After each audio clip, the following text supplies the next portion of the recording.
Hey, everybody, and welcome back to XI4S Show, your weekly response to all things media, TV, I guess game shows this week, video games, and more. You can catch the show all over the place at XI4S Show, and you can catch me, Nico, at Nico Action. That's NICOACTION. And I'm TK. You can find me on Twitter and Instagram at XNateXGrayX. And that makes me Kevo, and you can find me over on the socials at Kevo Really. That's KEVOREALLY. Okay, so here's what's going on. We talk a lot about TV shows and competitive TV shows at that. And that's a really cool thing, because one of the things that competitive TV shows, whether it's a show like Survivor, Drag Race, etc., one of the things that it's actually kind of rooted in is like the history of game shows. And, if we're going to keep talking about, like when we talk comics, we go back and we're always like, oh, look at the X-Men in 1963 for whatever reason, because it's so relevant.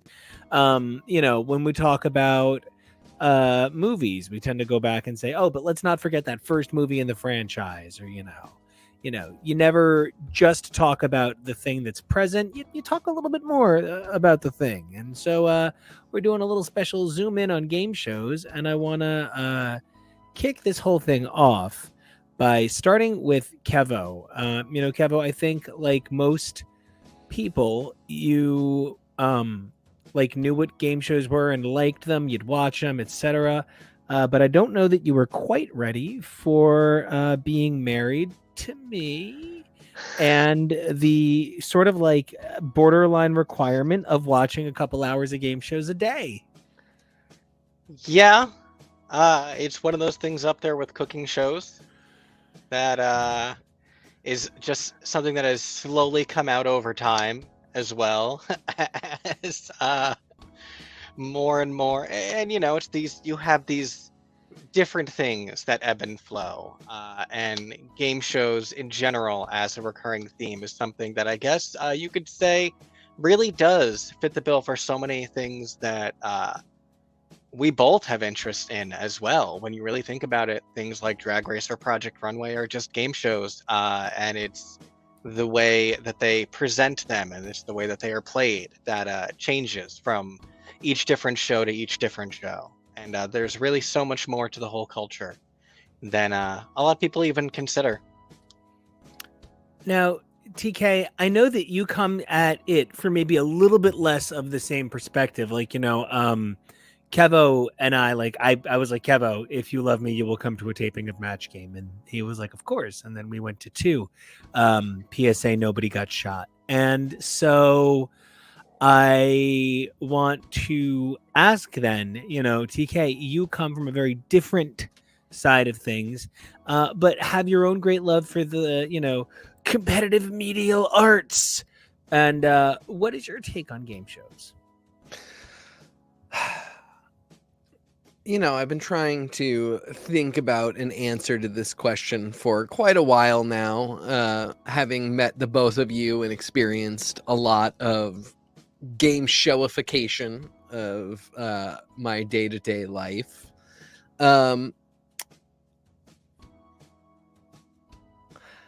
I realize now that I appreciate so much more the earnestness with which game shows try to do a lot of the same things that reality TV tries to do, in a way that I find when reality TV shows do it, I find it very off-putting.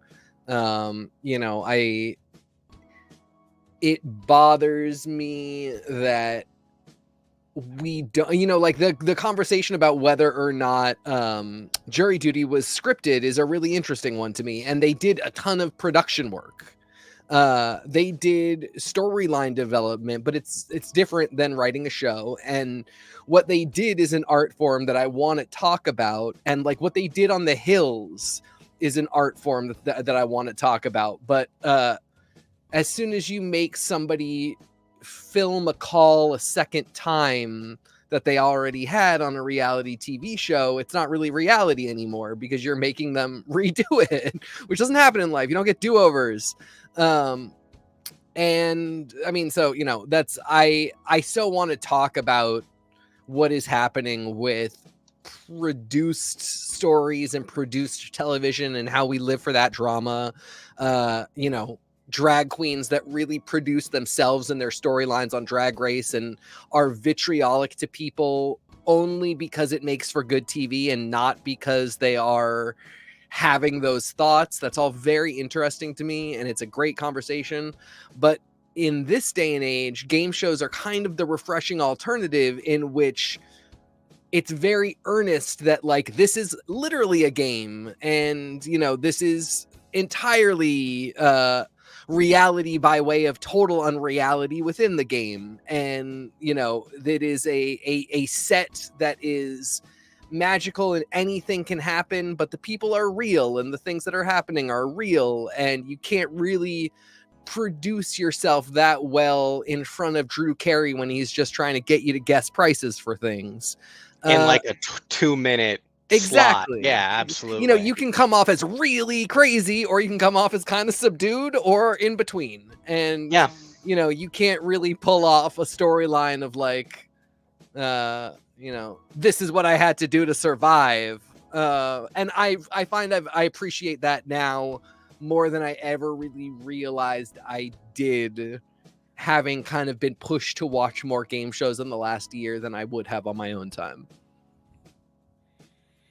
And oh, sorry. And so, you know, one of the things then, you know, Kevo, is my question then for you sort of becomes, what is it for you that makes this tolerable? You know, hand in hand with my love of game shows is a borderline unpleasant love of board, dice, and card games. But what's funny is I'm not competitive in group game situations. I don't need to beat anybody else. I just want to do better than I've done. So, like, for me, I never get flip the table mad. I get, like, reflectively disappointed, but that's part of what makes these games really fun for me. Like, when my friends get kind of like Curse Podcast, get kind of like flip the table, I just think it's funny. But you know, you specifically are divorced of the pleasures of competition. And how is it then that you find yourself on the rainbow road of game shows, Mario Kart? You know, and I've been thinking about it since you asked the question 30 seconds ago. And because I'm not really sure, and you're absolutely right. I tend to get very titchy when it comes to game situations. We have a few people in our lives who are kind of difficult to get in gaming situations with, and that can be really frustrating. I just want us to all be fat dogs and have fun, but it's a bear dance. And so one of the things that I was thinking about when you asked, you know, what is it that I really get out of game shows, I think, you know, I was thinking about us watching them and the way that we watch and the way we engage so actively, you know, when people are running back and forth during that stupid pricing game where you have to place things in the right order, or, you know, and watching Weakest Link where we shout out the answers and get so frustrated when no one banks. And I think that it comes from that part of the human brain that very frequently enjoys sports. But the thing that I very frequently don't enjoy about being a spectator of sports, and I always get so much more pissed off at the audience of things than at a thing itself. And it's the way other people who watch sports are like, oh, this call, that call, I would have done this, I would have done that. No, you wouldn't. 80% of the people that watch a sport could never. But when you're watching The Price is Right, it's literally anyone. Anyone can be called down on The Price is Right. And anyone can get up on that stage just by hitting the right number. Because it's random at times. Even we've seen so many rounds where everyone is over the bid and they all have to go over again. It's so random. You just get it by accident sometimes. And so it really could be anyone. And that's not the same thing for a lot of competitions. Even like your Project Runways or your Drag Race or, you know, stuff like that. Some of these game shows are just, it's anyone's luck.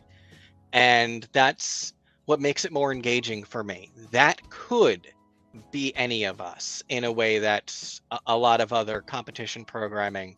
No, you need to work to be able to make it there. And I have a sort of romantic relationship with game shows.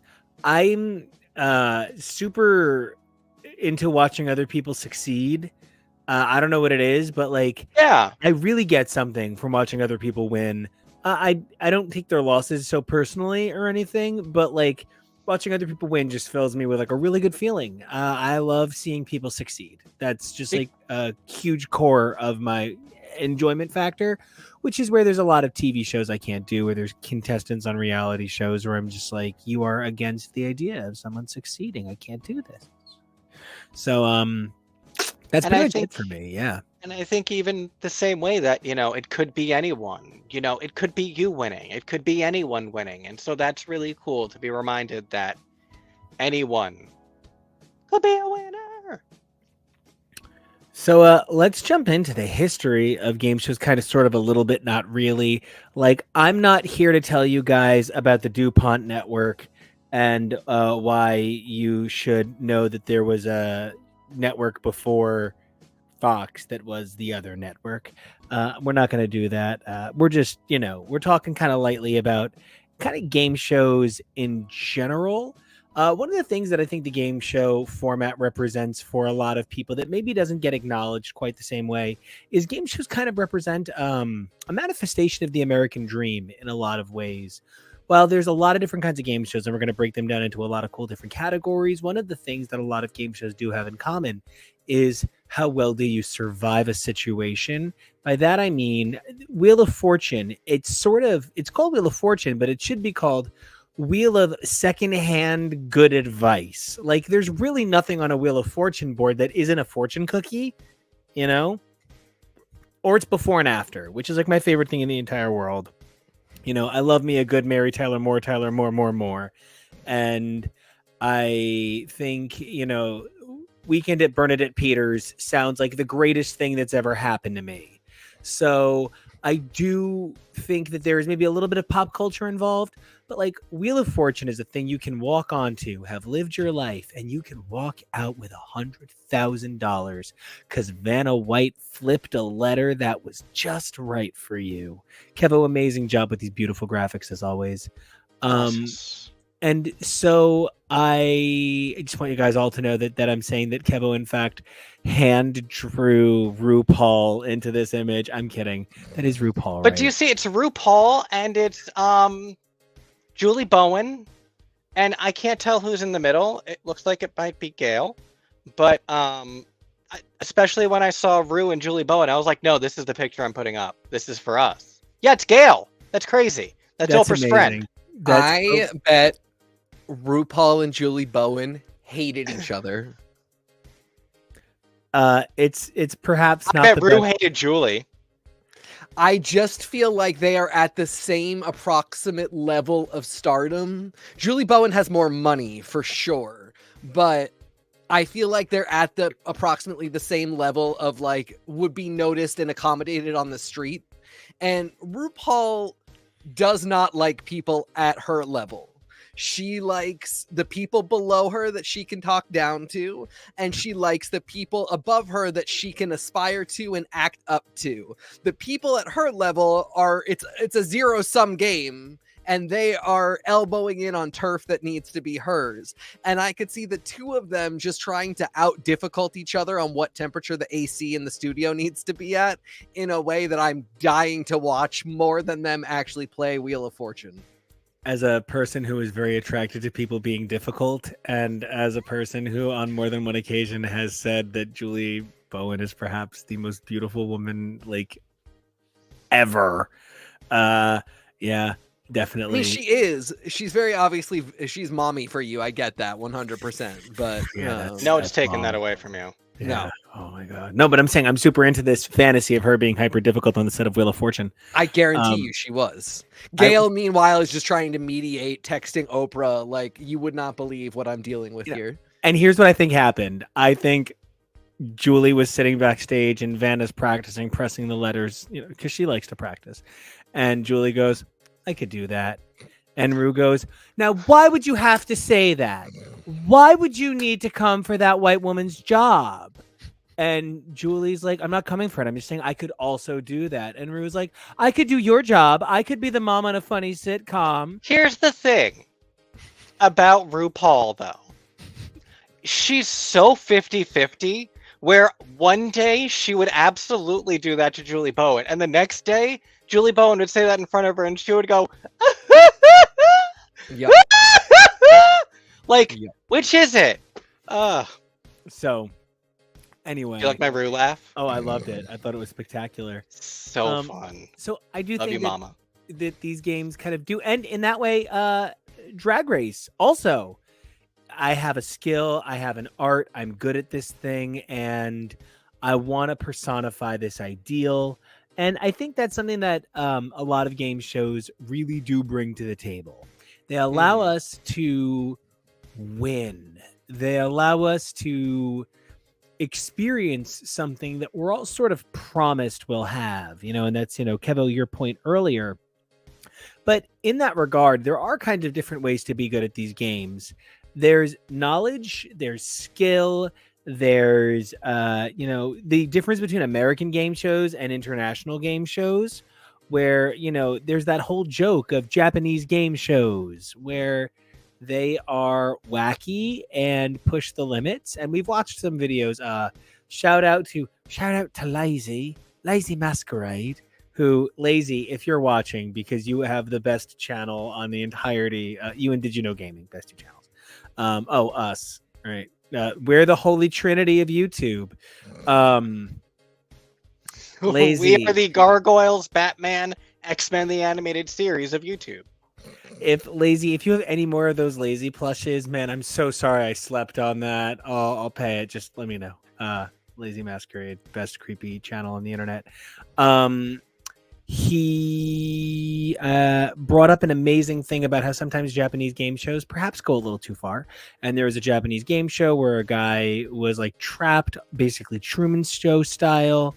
They kept making him think he escaped, but he didn't. And he spent like 2 years total across multiple times being trapped in a box on TV. So there's different kinds of game shows all over the world. The Million Moms March would have no problem with America doing that until a gay person was also put in the room, and then it's forcible conversion, and then they'd have a problem with it.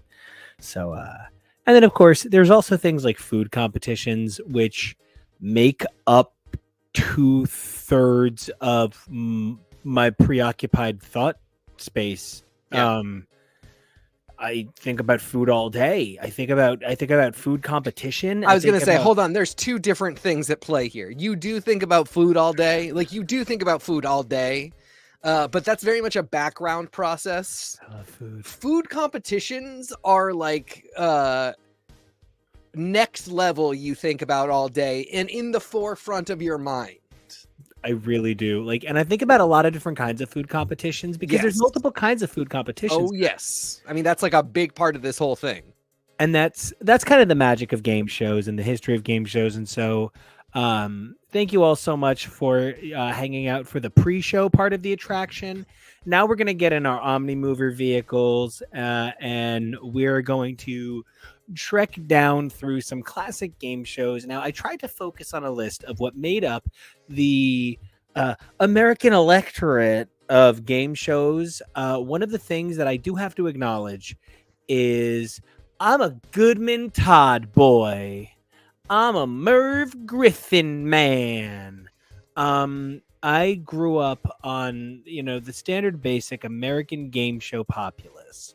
And to that end, I only mean to say that I know that I didn't represent your Are You Smarter Than a Fifth Graders, and even some shows that made staples of my marriage, like Jaleel White. Hey, buddy, Total Blackout. Total Blackout. Oh my God. What a dumb show. What a dumb, amazing show. People want to if people want to pigeonhole this actor for Urkel, what a mistake.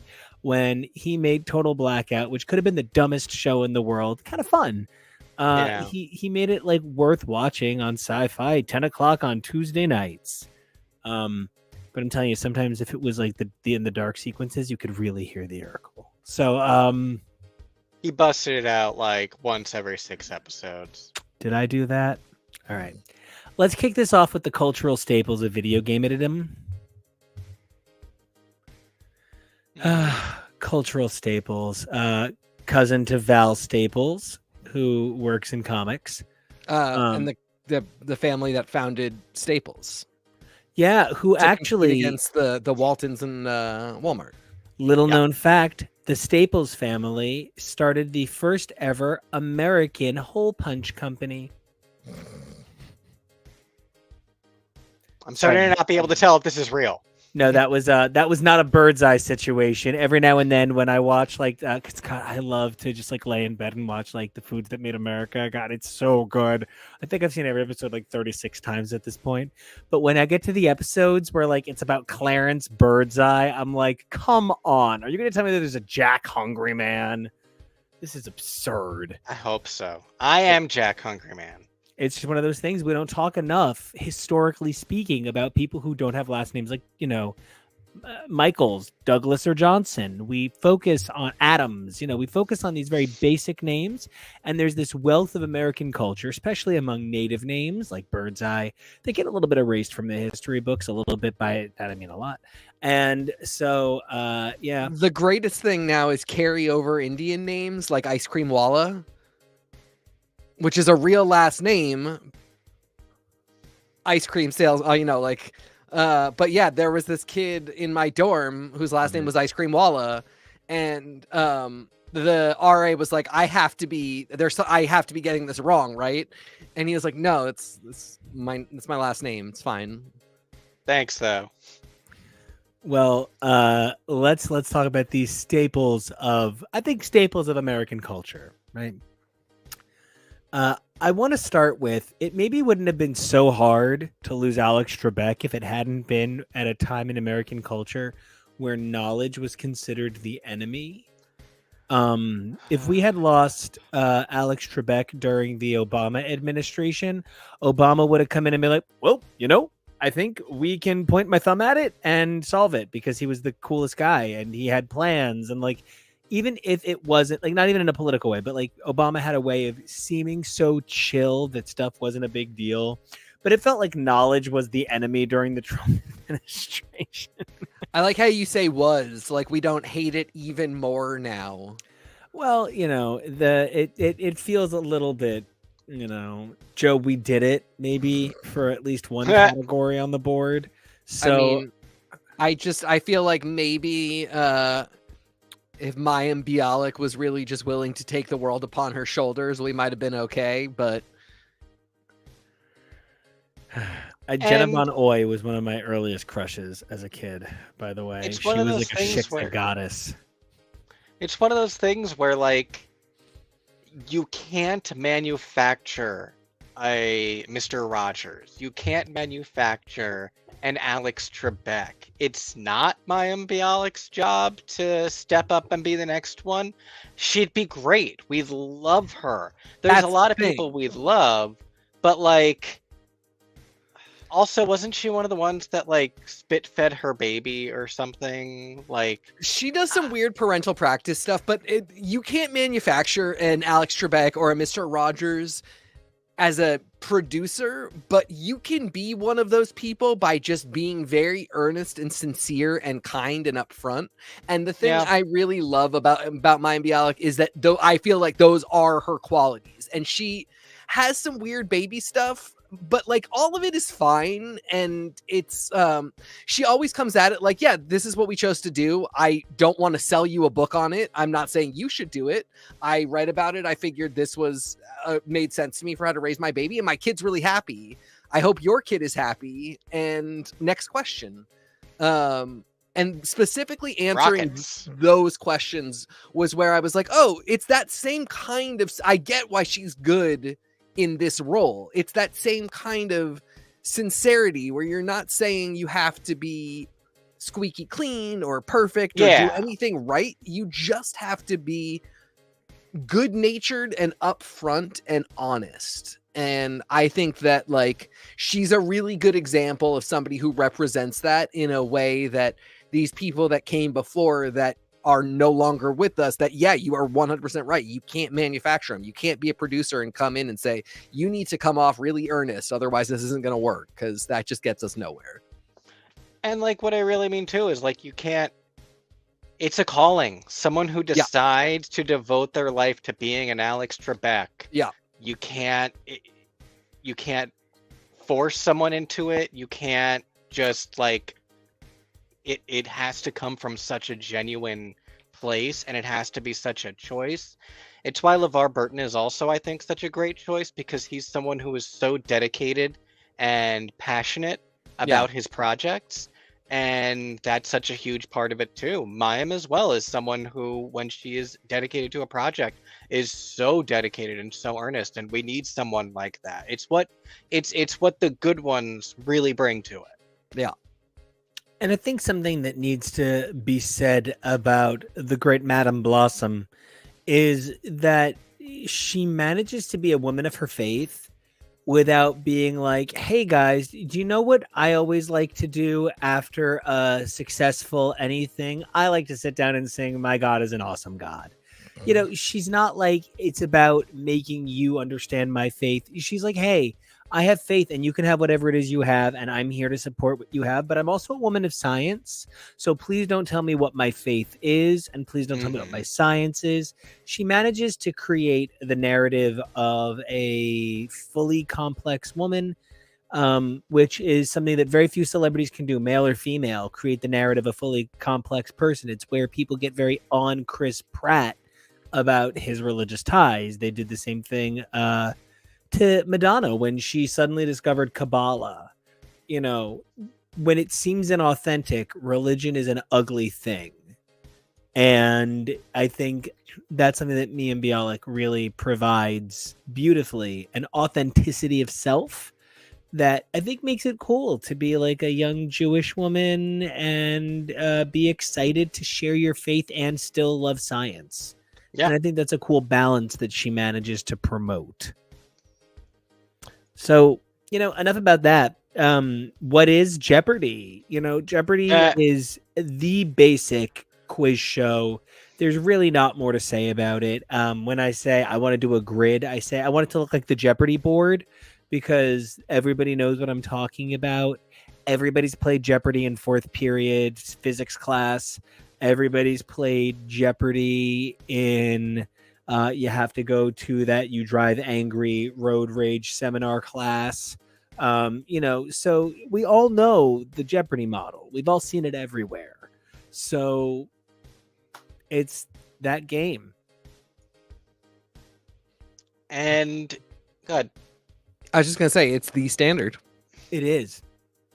And it is that, and it's specifically also the tied binary pairing of Jeopardy and Wheel of Fortune, where it has always been like this duo.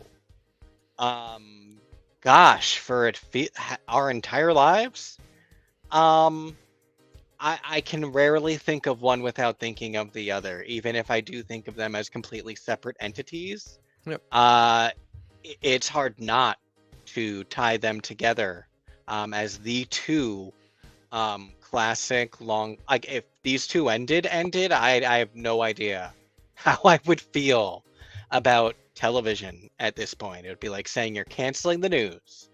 There's also something to be said about the role of women and the rise of Vanna White to finally hosting Wheel of Fortune for a hot minute. You know, Pat Sajak left in the 80s, hosted the Pat Sajak Show, which was a late night talk show. So, you know, with Wheel of Fortune, it really has been kind of a journey. And the one thing I want to say about Wheel of Fortune, like, when I was a kid, I can't believe I'm actually going to say this on air. When I was a kid, I auditioned for and made it onto Kid Jeopardy.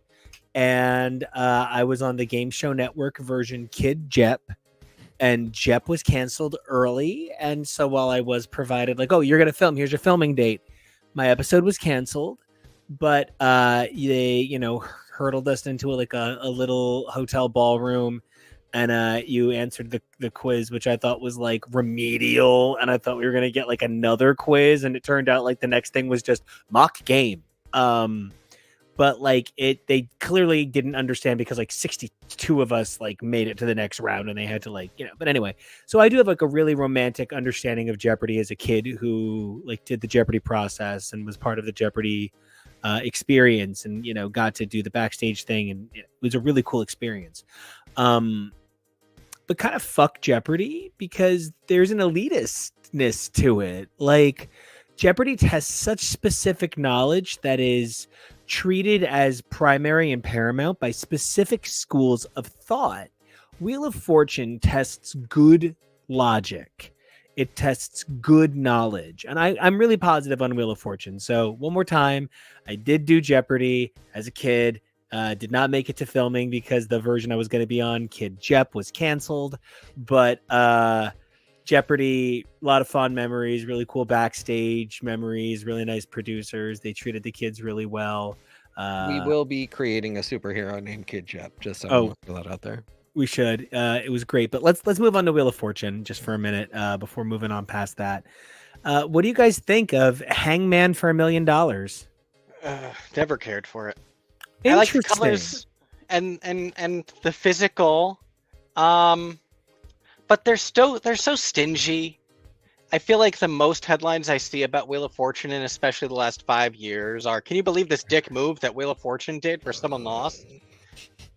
That's the headline I see all the time lately, where people are like, "No, they were wrong. This person was robbed."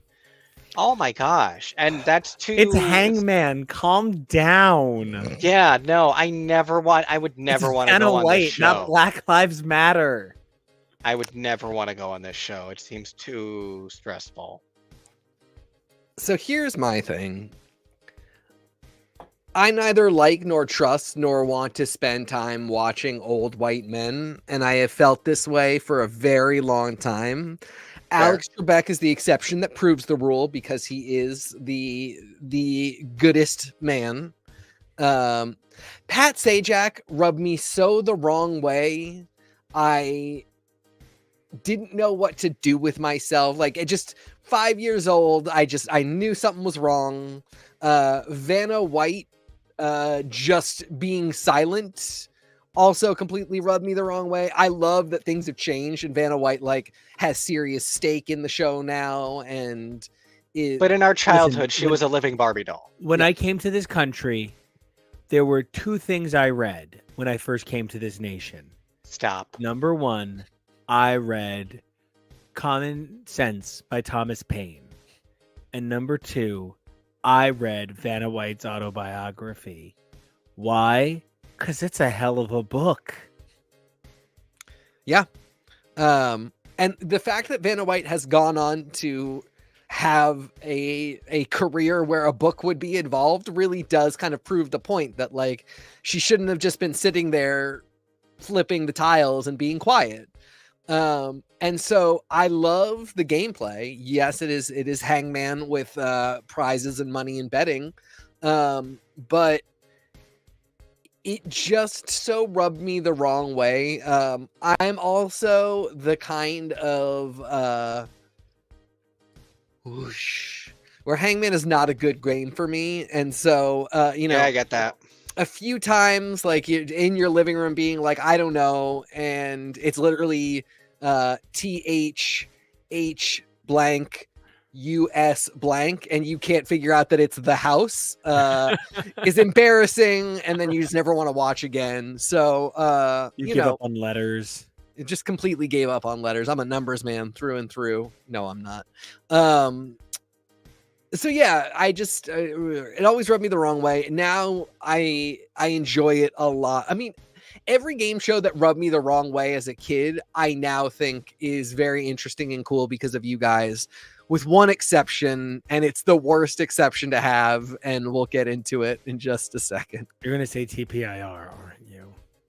We'll talk. It's literally the only show I watch literally every single day of my life. We'll talk. All right, so to move from Wheel of Fortune, which I think is most common denominator, not lowest common denominator.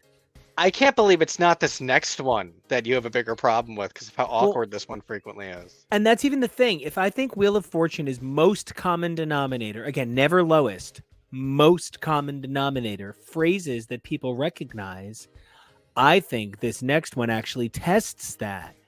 Family Feud asks you to conjure up what is the most common denominator. I love Family Feud. Probably I love Celebrity Family Feud a little bit more because I love seeing groups of people, not actual families. Something that I think happens a lot that we don't maybe talk about enough is that families all think the same way because we're all inbred in one way or another. And we're all descended from Genghis Khan. Yeah, no, we are all I get a little bit descended Genghis from Khan. thieves and whores. And that's all of our kind of like, my family all makes the same jokes. And I've taught them phrases that they now say, which is amazing. But there are things that they say that are just clearly not references that 70-year-old straight people should be making. And they do, which is cute. Family Feud, when you do just the family, that really comes to the surface. That's like, it separates like oil and water, especially when like one family, like just to paint a picture, imagine like one family is like an affluent Black family where the patriarch is a doctor and like everybody is dressed really beautifully. And then the other family is like LA, super chill, super relaxed, like a bro family, like a whole white stoner bro family. You literally see which questions are designed for which group in a way that is really, really not supportive of the game show model. But when it's Celebrity Family Feud and the idea is celebrity family, it's always like the MLB players versus the Kardashians. And it's one Kardashian and 4 hanger-ons. So, like, I think Celebrity Family Feud works a little bit better than Family Feud because of insular thinking. I agree. But I functionally think that Steve Harvey, he is a Gene Rayburn. And I think he is such a classic game show host. It actually proves why the classic game show host has to be retired after Steve Harvey. He is the last one. Period. There is no one who is going to do it with the same class he does it with. I even think some of his behavior is a little antiquated at times. It's very antiquated. I am made really... I go to these flashes of Ray Dawson, and I go to these flashes of, Alan Ludden, guys who were amazing at their jobs, right? But that's behavior from 40 years ago, 70 years ago. And so Steve Harvey does a great job managing a very classy old game show. But for my money, the energy of a Wayne Brady, the energy of Drew Carey, the energy of an Elizabeth Banks is like, it's really special. Especially it's unfortunate that it took till 2015 for a Black man to be a host of this stature and nature. It would have been nice, for this to be something that happened in the mid 90s because Steve Harvey, like, it's the same thing as I say about RuPaul. Like, she is a horrible capitalist, but Black people should get to be horrible capitalists too. They should not all have to be pure for our, litmus test of what makes a good person. Steve Harvey gives me the same kind of not great vibes as Pat Sajak. There's a real patriarchal thing happening. It is very clear that he's not comfortable with queer people, regardless of, what their behavior is like on set. I actually thought the best he ever did with a queer person was when it was RuPaul and co on Celebrity Family Feud, because they just had good banter. But like, he was kind of pulling off a little bit of like, oh, the circus has come to town, what do I do? And there's more of a... He says "aw hell" a lot. Yes. there are worse things in this world, and he very clearly is not sitting there going like, you disgust me. But it is behavior that I feel like in 99 I could have been like, well, people really have never seen a drag queen before, so it's fine. In 2017, if you're still doing it, it's a little like, let's move on. And when you do have Elizabeth Bankses out in the world too, again, like, women also need to be hosting game shows and should have been for long before this. But Elizabeth Banks, you could walk in a crop top and a jockstrap and she'd be like, we're playing Press Your Luck. Let's do it. She wouldn't care at all. And that's more what we need. And I feel like there is a vulnerability to Steve Harvey that isn't there for Pat Sajak, while they do give similar vibes. But I feel like that mostly comes from Pat Sajak having incredible white privilege of the longevity of his career in this format and just everything. And yeah, you know, I mostly watch Celebrity Family Feud based entirely around who the celebrities are going to be on it. This is definitely a show where I don't generally love watching just normals. I like watching celebrities acting crazy. I picked this one, this image, because it's our little, geez. Fuck it. It was the High School Musical kids. Because, like, you know, that you know, when it's people that you care about, that you want to see, that makes it more exciting. Yeah. But when it's not, it's just, you completely check out. Now, I want to talk about a show that I reference a whole lot more than I really care about. If you ask me who the coolest celebrity of all time is, it's probably Whoopi Goldberg, because I probably want to be Whoopi Goldberg more than I want to be anyone else. Like, if you ask me who the coolest Starfleet captain of all time is, oh, it's Michael Burnham. Shut up, you're an idiot. But, like, if you ask me what captain do I want to be, it's Pike. And not just because Anson Mount has the biggest biceps of anybody in the history of Starfleet, which he does. It's because he's cool. He's just cool. You know, I like who he is. And I'm bringing this up because Hollywood Squares is kind of the definition of cool. And Whoopi Goldberg remembered that from her childhood. Like, the heyday of Hollywood Squares is the definition of cool. It was like, you know, Sinatra-esque guys, right?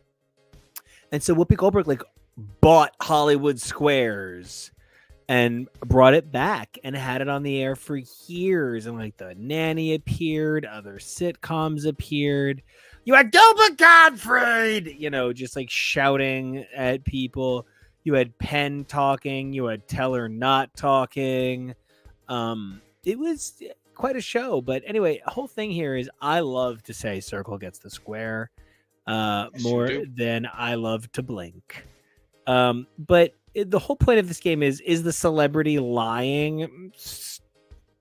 Stupid. Like, the actual point of Hollywood Squares is uniquely stupid. And there's no amount of Goodman Todd convincing me that there is skill involved here. That some of it is the celebrity lying, and some of it is the celebrity an idiot. They're not always lying. Sometimes they're wrong, and even will openly be like, I don't know, I could be wrong. Martin Mull is laughing too hard because Dom DeLuise said the damnedest thing while Joan Rivers was talking about wanting to get fucked eating a ham sandwich. And like, I love ham.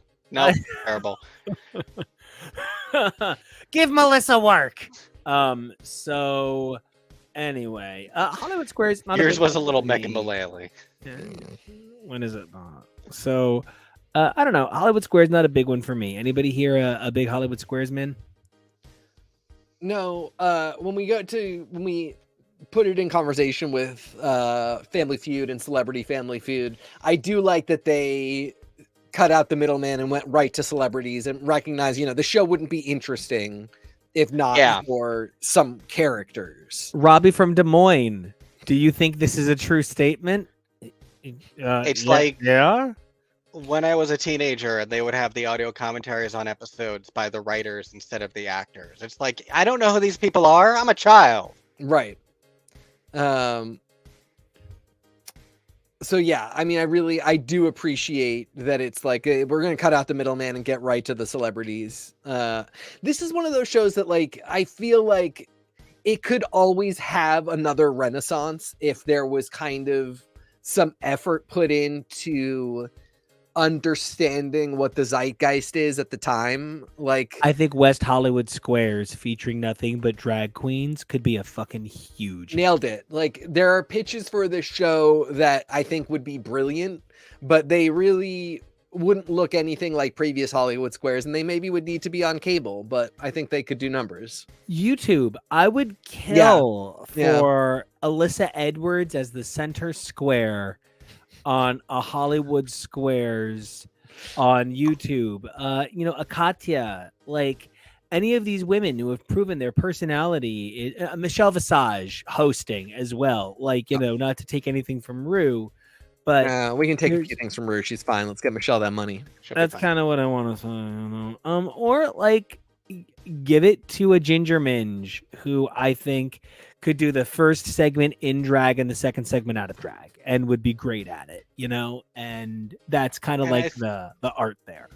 I think this would also be a great way to channel how chaotic some of their things can be, which is why Drag Me to Dinner isn't really seeming to work for us, because that requires a little bit more focus than it has, whereas this it's very simple. It's hard to mess it up.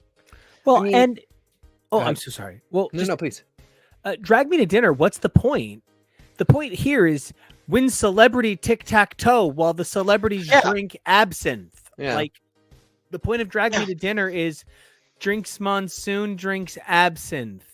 That's not the same thing. I mean, also now having watched Crime Scene Kitchen, which we'll talk about in a little bit. Best show in the world. Fantastic show. And like, I just don't see how the Drag Me to Dinner producers didn't see that and do that. Because like we said, Drag Me to Dinner isn't a game show because they're not actually competing, and then they're weirdly being judged as though they were. But I think maybe that's also fake. But like those drag queens trying to figure out what meal was made and how to make it would evoke a lot of the same notes, but in a way that would actually be competitive and give you something to work with. What's that? Crime Scene Cabaret. Yeah. Instant. The same thing with drag queens. Yeah. I love Crime Scene Kitchen way too much. Season 1 was one of the most legitimately engaging small scale reality shows. It's a really good show. And Joel McHale is legitimately the best he's ever been in his career at making fun of people who can't get away from him. He might be my one little question mark about that, but let's keep going. So anyway, Hollywood Squares Hollywood Squares should reign again. Let's get Hollywood Squares back on the air with cool people. Yeah. Kevo, do you have any thoughts on the entire DeLuise family playing tic-tac-toe with their bodies? David DeLuise, call me. I know, right? Ooh.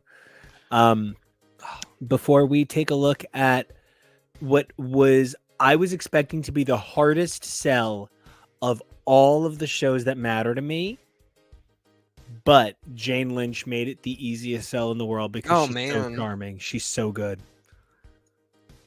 Yeah. Do you have any thoughts on Hollywood Squares before because she would have been a great center square before we transfer over to Weakest Link?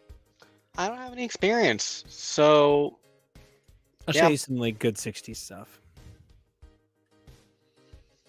Now, okay, I've said a million times, like out loud, really dramatically when we watch it, I think she might be one of the finest game show hosts of her generation. Like, she transforms her persona. She's a different woman for this. It's an incredible performance. Kevo, you were so nervous when I asked you to watch this, but you were in it for Sue Sylvester. She's not Sue Sylvester. She's Jane Lynch, Weakest Link host. And how do you feel about the meanest knowledge competition on TV being a lot of fun? I think by having played a character who was known for being as severe and toxic as Sue Sylvester, by pulling back from that, like, she still is less severe than Anne was, you know? And so I think having been Sue Sylvester really helped benefit her in terms of stepping into a role like this. I love that perspective. Now, TK, had you watched any of the Jane Lynch Weakest Link prior to the drag episode from this week? Yes. I mean, she's been everywhere in Hollywood. I wanted to watch a little. I wanted to see, you know, what was different, and I really didn't respond well to the original Weakest Link. Kev, I think it's as sort of as you pointed out, like the vitriol of the host was just like, I mean, she had some wit, but like some group of producers and she and everybody decided like it would not be fun if she was winking and nudging at the guests no matter how mean she was.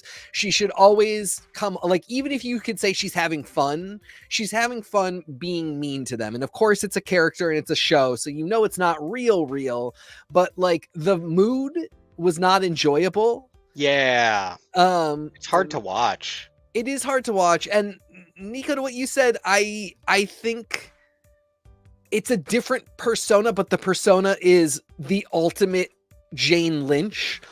Pieces of all of her best characters and the things that we love about her, all synthesized into somebody who can read like kind of like a drag queen does, kind of like, you know, you're in on the joke. It's not, you know, it's not how a drag queen does, because it's really not that bad most of the time.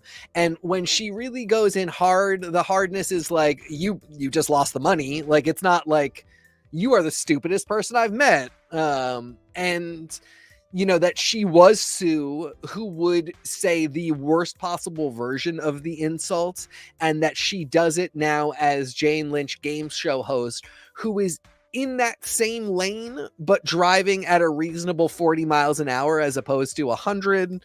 It just, everything about it works. And it's the fact that it is so simple, that it's just round after round, that there's no like, and now we change it totally up, and like you have to shift seats, and whoever says the second thing does the, it's just get in the log flume. Right, exactly. It's just every round the money goes up, and like we just keep answering questions and eliminating people. It all just flows very well. The box. What? The box. Hosted by Matt LeBlanc. Yeah, I was very impressed with this as somebody who like was really paying attention to the cultural milestone of the original Weakest Link and not enjoying it. The only time I've ever liked the Weakest Link is that episode of Doctor Who. Yeah, I was gonna bring that one up. Yeah. And other than that, it just was one of those things where I was like, nope, not into it. Nothing about this does it for me, and this is the exact opposite. Very into it. It all does it for me, and I'm just super positive about this one. I should clarify what I meant when I said I was going to bring that up is not just the android in series 1 of Doctor Who, but the Doctor Who themed episode of The Weakest Link that featured all Doctor Who cast members from the David Tennant era.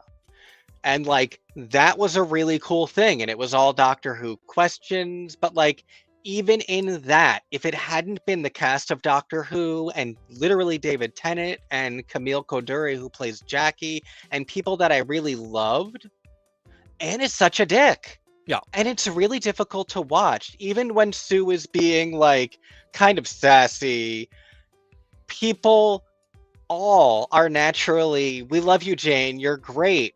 I couldn't picture someone being I love you, Anne, in the first place on the original, and let alone Anne playing along with that in such a way where she wouldn't seem like she wants to effing kill you. Yeah. She seemed so disdainful on the original. And yeah, like you said, it's a character. It's not what I'm enjoying watching.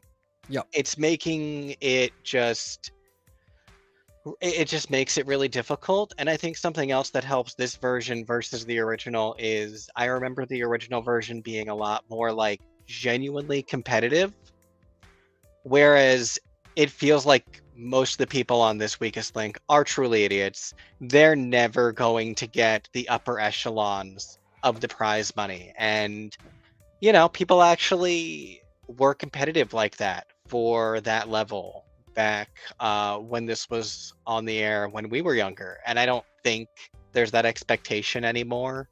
You like to see people do well, but this isn't Jeopardy. It's the weakest link. And I think that one of the other really cool changes is the new set is stunning. It looks a lot like being a child and watching like a really bright city fly by.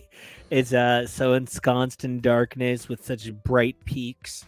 It looks great. It's a great design. I'm a really big fan of this format. I love group knowledge work. I think it's a really cool way to do it, and big fan. You know, but from one show I'm a big fan of to a couple of shows, ABC did a really cool job re-engineering like the game show block, and they did a number of shows all at once.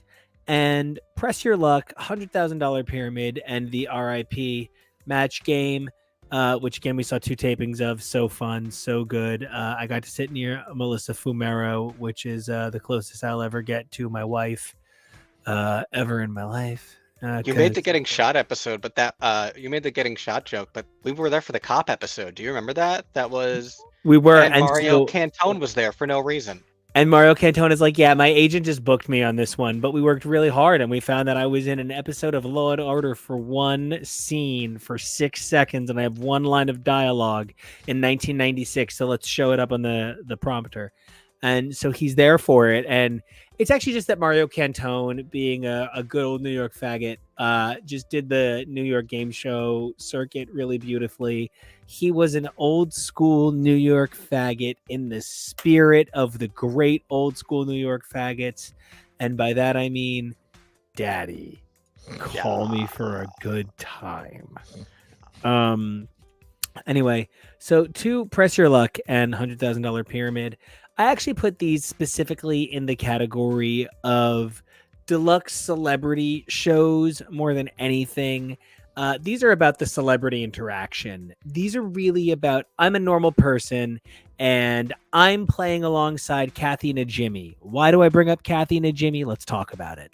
Kathy Najimy was on Pyramid when she was in acting school and made so much money on Pyramid while in acting school, she paid her rent for multiple years so she could pursue her dream of acting.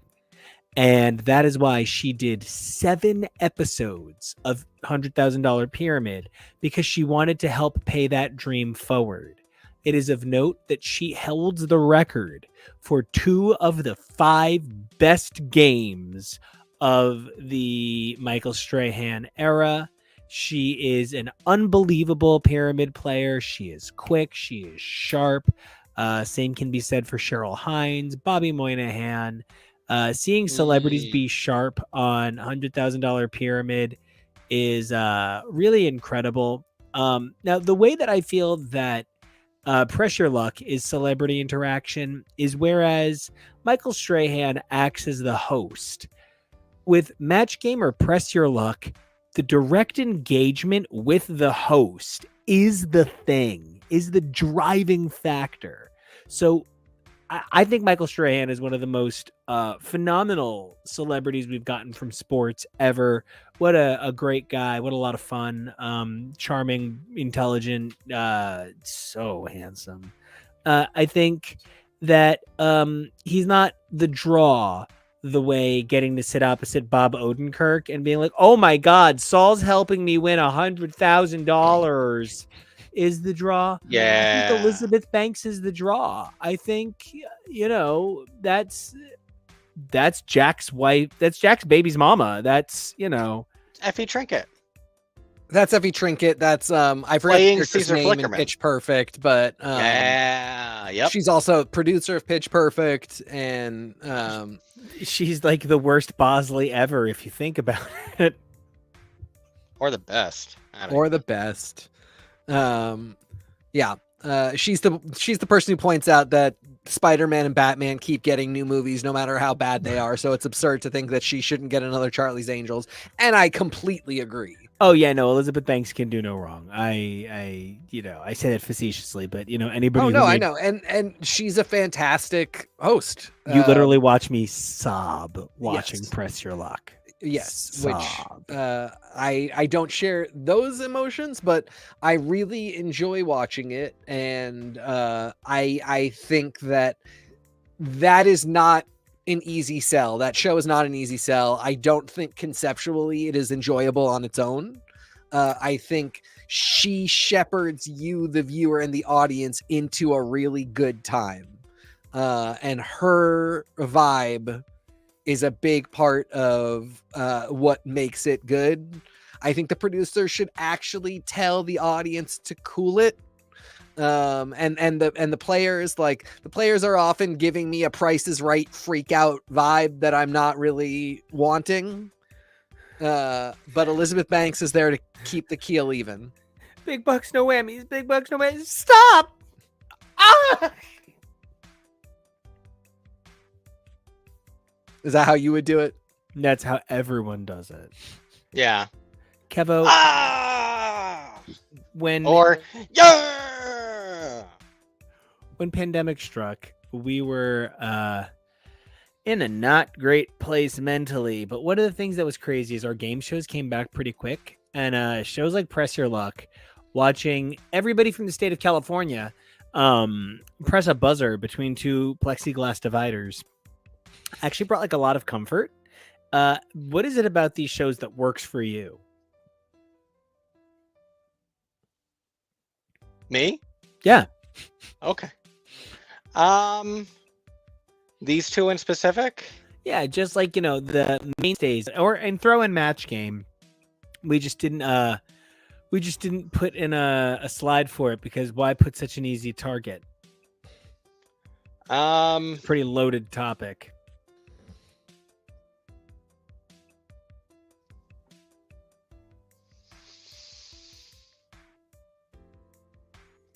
I don't mean to blank on air. I hadn't realized the question was going to be directed at me.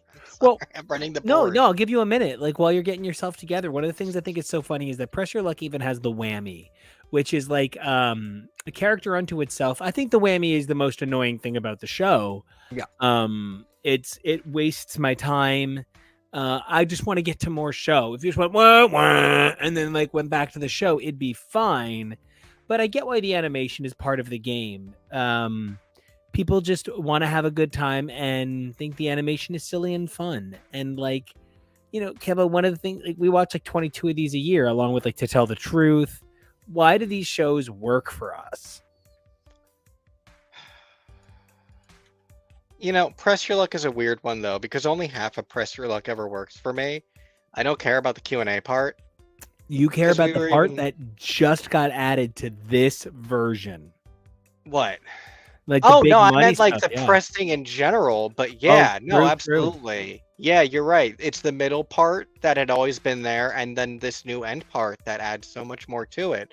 But it's because I was saying to you once, it's sort of like Press Your Luck is a giant scale version of Plinko, where it's not that the part where you're guessing the prices of items to get the chips doesn't matter, but it also doesn't, especially on Press Your Luck, because even if you don't get a certain number of spins, you might pick up more. You can still go to the end, and so the Q&A is just sort of like a tedious first half for me, where I'm like, it doesn't matter which one of these people is the smartest. It's just gonna go the way it's going to go at the end of the day, either way. Pyramid, this one is always more interesting because it really depends on your celebrities. I remember this contestant, this dude, weirdly, but I don't remember this episode with Snoop and Questlove. I don't remember. You're muted. I remember it being Questlove because I remember like plotzing. But like, I don't remember how their play was. Whereas some celebrities, you're like, holy shit, I did not know they were going to be this smart. Well, seeing from the fact that it's 9-4, that's not 2 great rounds. No, not really. I'm not surprised that Snoop would perhaps not be the best at this. Yeah, I'm And glad he seems he a knows little where bit he too is. relaxed. Yeah. And that's one of those things. Some celebrities will be like, whatever, I tried. No, this is vastly removed from The Price is Right, where anybody could get on stage and anybody could win. You are shackled to this celebrity. There's an episode of Friends in the 10th season where Joey is the celebrity on literally Pyramid, hosted by, at the time, Donny Osmond. And God, Joey is terrible. And this guy who's playing with Joey is just devastated because I have debt. I have 4 kids going to college. I was really hoping I would win something here. And Joey doesn't care. He's making thousands of dollars being on Days of Our Lives. And whereas then you also get celebrities like Kathy Najimy, who, for as much as we talked about her being great at this game, God, is she also competitive. And come on, you can do this. Whoa, yeah, exactly. Calm down, Kathy. Don't yell at this person. It's okay. So this one is really, you never know what game you are sitting down to get. Whereas Press Your Luck, apart from the odds, if you don't know what you're going to hit, it's pretty much the same game that you're getting every time because it's so heavily focused on Elizabeth that it's really her show and it's really her guiding you and holding your hand and helping you make these decisions. I love that. And I love looking at it from that perspective. And from some mainstays, I want to do a kind of lightning round tour of some of the best of game shows, past, present, recent, kind of a broad stroke look at so much of it. And let's kick things off with a recent overlooked gem. I thought Don't from Adam Scott and Ryan Reynolds was quite truly one of the most perfect game shows ever. It's an absurdist dream. It's like, what if there was a game show at the Black Lodge on Twin Peaks that was forced to be narrated by a capitalist pig? It is really a striking opportunity to take a look at what if a game show was angry that it had to be a game show. The buzzer gets a backstory and a family. The props are actually people in suits and have names. It's a weird, great show, and I just wish more people had watched it. It's like if Adam Scott's character from Party Down had gotten a game show and it was narrated by Deadpool, like, not to just pull from their characters, but that's a lot of where the inspiration for their performances seem to come from. It is this very strange show. I absolutely see where a lot of people didn't get it, even though I feel like so much of it, there isn't really much to get. Like this game, the one with the tires, it's just, you have to answer certain questions and the tires will come down, and if you answered right, the person doesn't get hit, and if you answered wrong, they get hit. By a giant monster truck tire that falls from the sky, basically. It's so simple, but perhaps it is the existential monologue that Ryan Reynolds goes on while explaining the don't button that has the simple function of, stopping whatever. But he talks about how the don't button was never loved by his father, and how he just dreams that his father will be here for his television debut. And because he comes from a long line of don't buttons. Or like... how many commercials we'll talk about during this trying time? 5 commercials we'll talk about during this trying time. I forget which one of the play matches has a name. It's like Matchy or something. You said it was Matchy, but I think it's like Donald. I'm not sure. It's something like, and they put so much thought and continuity into this show in a really weird way, where it was clearly something that Ryan Reynolds just really loved, and instead it got canceled, and so he had to buy a football team. So, okay. Any thoughts, Teak? This is one I have not watched yet. Well, I hope you give it a chance and enjoy it. It is on the list now. I'm very happy that I have access to it, and I honestly did not know this even existed, but your descriptions alone, I feel like, dear listener, if you take anything away from this, I think this is really the one to give a shot to. This is one of the ones that I definitely would love to do a whole episode about, because Heck yeah. like, it's so short and so beautiful. Kevin, And Adam Scott looks really cute there. Come on. He does. Oh, Very yeah. handsome. And what's his name? One of those brothers who's on that football team. Hemsworth. No. This is killing me because I'm so like I can see both of them. The in Mannings? Yes, thank you. I'm like I can see Eli, I can see Peyton. Eli Manning is a costumed anthropomorphic character in it. Right, I forgot about that. And is like barely credited. Keva, what's next up on the list? Another thing that was very short-lived and beautiful. I can't even believe that I put this on this list. I think like I could possibly talk about this and I could hold it together. Yeah, but you saying the Mannings reminded me of the Cutler brothers and the fact that Ultimate Tag didn't end up on this list. There's so many short-lived, beautiful, bizarre little things, and The Hustler was definitely one of them. Yes. The Hustler is one of these people, one of these four people sitting here is actually fascinating. And the whole episode is describing their lives. And all four people are promised to tell the truth. Except it's four the whole time. I thought. It's more than four. This was just the picture I got. It's like six maybe. Oh, I think it's six, yeah. More than four. And it narrows down quickly. And you wind up with just, a handful of three people. And it's who's the hustler, who's lying this whole time. It was a phenomenal thought experiment. It's based on a format from another country. Craig Ferguson really played a phenomenal character. The whole thing was like a booby-trapped library in a mansion. And he had invited you here to be part of his family. And like it was very, fun. Lasted 2 or 3 years. Really a silly good time, and I only wish that it was longer lasting. Well, and part of what I loved about the booby trap set is they were so weirdly meta about it that they treated it like it was going through the booby trap. Oh, we're putting you in the bookcase and you're gone now. Goodbye. Like they didn't play into it in a serious way. It was almost begrudging, but it that made it funnier, and it was just so cool and so fun. And god damn the number of times that they got us, and we really thought we knew who the hustler was, and we were mistaken.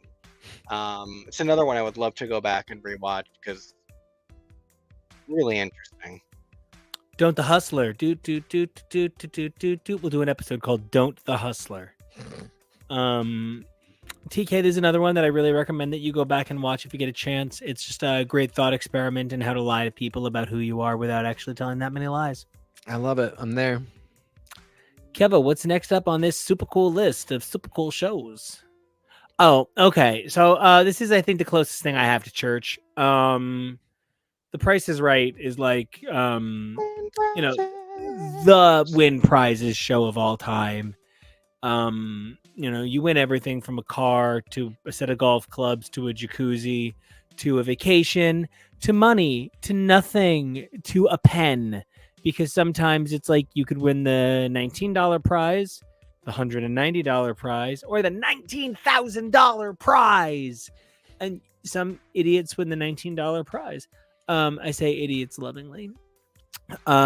So I just want to say this once, and I'm, I don't want to cry or anything on screen, but like the hardest thing for me is that I'm a very social person for all the ways that I'm like a curmudgeon and don't like humans. I'm a very social person, and I really thrive on interaction, and I thrive on being with people, and I thrive on like touching, and I thrive on like the enculturation of society, and COVID meant I lost that.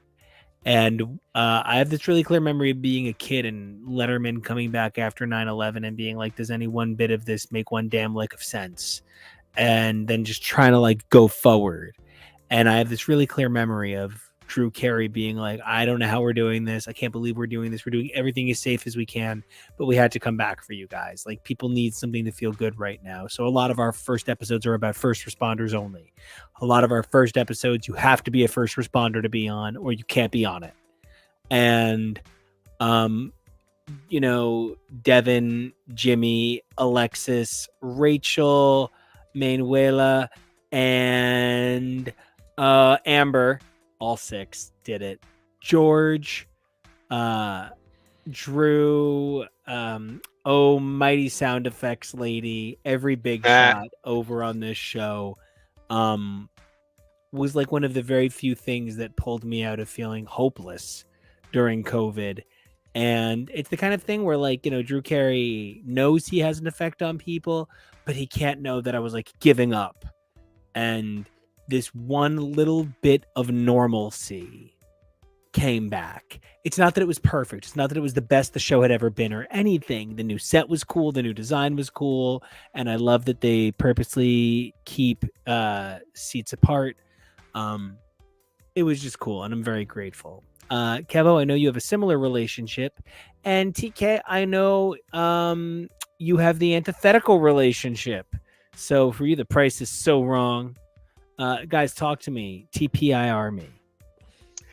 And you know, I really appreciate you bringing up, you know, how much it meant to us when it was during the pandemic. And I specifically included the image of what the stage had looked like in the lower left corner there, where they had the podiums on the stage, where everyone had to stand apart inside their little circles. Yeah. And it was just, I think that season is streaming now on Paramount. It's like 6 or 7 episodes. It's such a really fascinating one to go back if you can. You know, watch some pre-pandemic episodes for what it used to look like. Watch some of that season, and then the upper right is the way that it looks now, and the way that they've changed. The Price is Right post-pandemic, so much for the better, and the way that they worked so hard. You know, these bright colors aren't a lie. They really just want to bring joy, and it brings so many different people in so many different ways. And I didn't even notice until I was looking at it just now that there's a fucking snake in the image that I picked. I could not believe you put an image with a snake. And that is even a huge part of The Price is Right, so I'm glad it was there by accident. So Drew literally comes for those people. He goes, oh, you just had to do it. You had to bid your dollar. Clearly, yellow went first with 1,700, then green with 1,300, then red with 2,000, then blue said, what were the other bids? And heard what the other bids were. I'm sorry, and said, I gotta do it. I'm sorry. I'm sorry, I know it's your birthday. I'm really sorry. And I fucking hate every single one of those people. And I cheer so hard when they get up there and it's, oh, you didn't win your prize. And they seem so bitter because some of it really is also enjoying watching people who play a game like this rudely sometimes fall on their fucking face, because it is people from all walks of life, and you've got the people that play fairly, and you've got, maybe this is the last round and this is that person's 6th round because they've been here since the beginning of the game. And when that happens, I start to go, I get it. You've been standing up there for a fucking hour. We've all been Lucci'd. You're not gonna get on. You know, you're not going to get on stage, and this is so devastating, and you're desperate. And sometimes it was the first round, and you're just an asshole, and you did it every time. We've literally seen it be like 1100, 1101, 1102, 1103. You're all over. Oh my God, that's so satisfying. He laughs at them. So one of the things that makes Drew Carey the greatest game show host of our generation is he will literally lose his composure on stage like a Fallon corpse which I think we called it corpsing, but I think that's triggering, so we should just start to call it falloning. Breaking. Sure. But I would rather take the shot at Jimmy Fallon. He just giggles and he's like, I can't believe you said that. What a dumb thing to say on TV. I hope you win. He cares so much about making a good show, and he gets so upset if everyone isn't winning. He apologizes to the audience at home if there is a double over on the showcase. I'm sorry, really guys, sorry. it happens. Please come back again tomorrow. Please. We love making we'll this have show a winner. for you. Like, he's afraid every episode that they're going to get canceled because everyone's going to stop watching because it wasn't a good enough episode. He is so dedicated to everyone winning, everyone having a good time, and it's so much of what draws you in. He wants to give away the whole goddamn house. He does not care. Win millions. Win a double showcase. He wants it. And that is one of the things that makes it so easy to watch and so easy to root for. Now let's get the opposite take. Let's get the Electra complex to our Oedipus complex. Let's get somebody who thinks that Drew Carey should be canceled. Let's get a guy who was pro Bob Barker. Bob Barker is worse than Drew Carey, but it's a... Yeah, let's not. Yeah. So let's start there. Bob Barker creeped me out. Didn't like that. Yeah, I wouldn't be able to watch Bob's stuff. I'm not taking that from you. I love this stuff. Yeah. Can't watch old.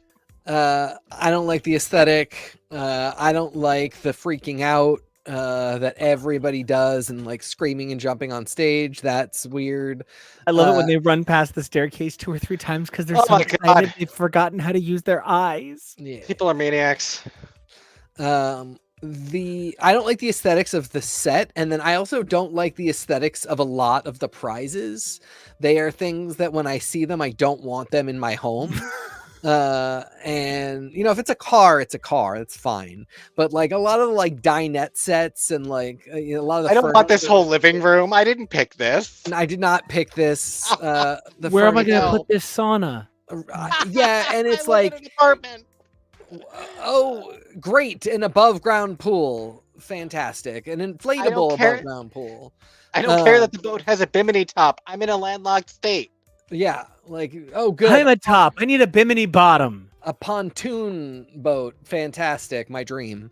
So yeah, just like, also, I don't know what things cost. How much did a banana cost? $8. And you send your grocer to the store for some milk, which is $10 a gallon.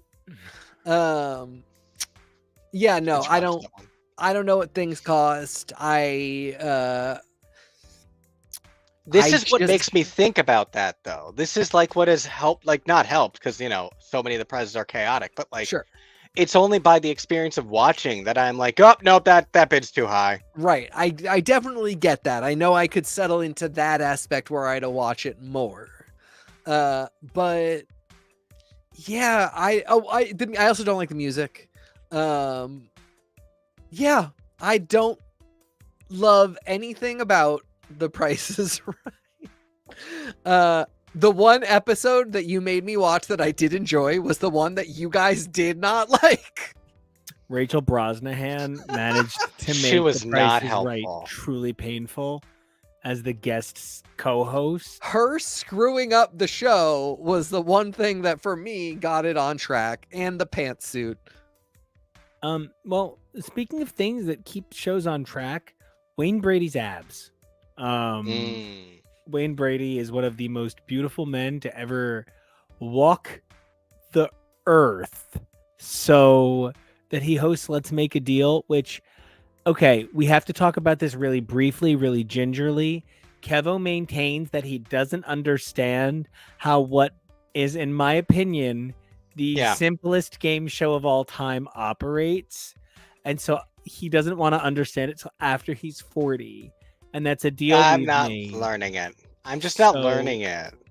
So we're just going to talk about this really briefly, but to say that Let's Make a Deal is a functional understanding of the probability matrix is really important. you should dress like an asshole, and you should lock in on your first probability choice. And that's how probability works, ladies and gentlemen. It's really basic math, guys. So I get really angry, which is why we don't watch Let's Make a Deal. I become irrationally angry when people are like, oh, well, now it's 50-50. No, it's not. It's still 1/3 because the prizes didn't change. By removing one of the doors, you did not remove one of the bad prizes. So it's still 1/3. So I can't do Let's Make a Deal in the first place. It brings out something really ugly in me. And so we don't do Let's Make a Deal, even though I would subscribe to Wayne Brady's OnlyFans. Any passing thoughts on LMAD? Not for me. This is one that I just don't have a ton of experience with. I do agree that Wayne Brady is a fantastic host.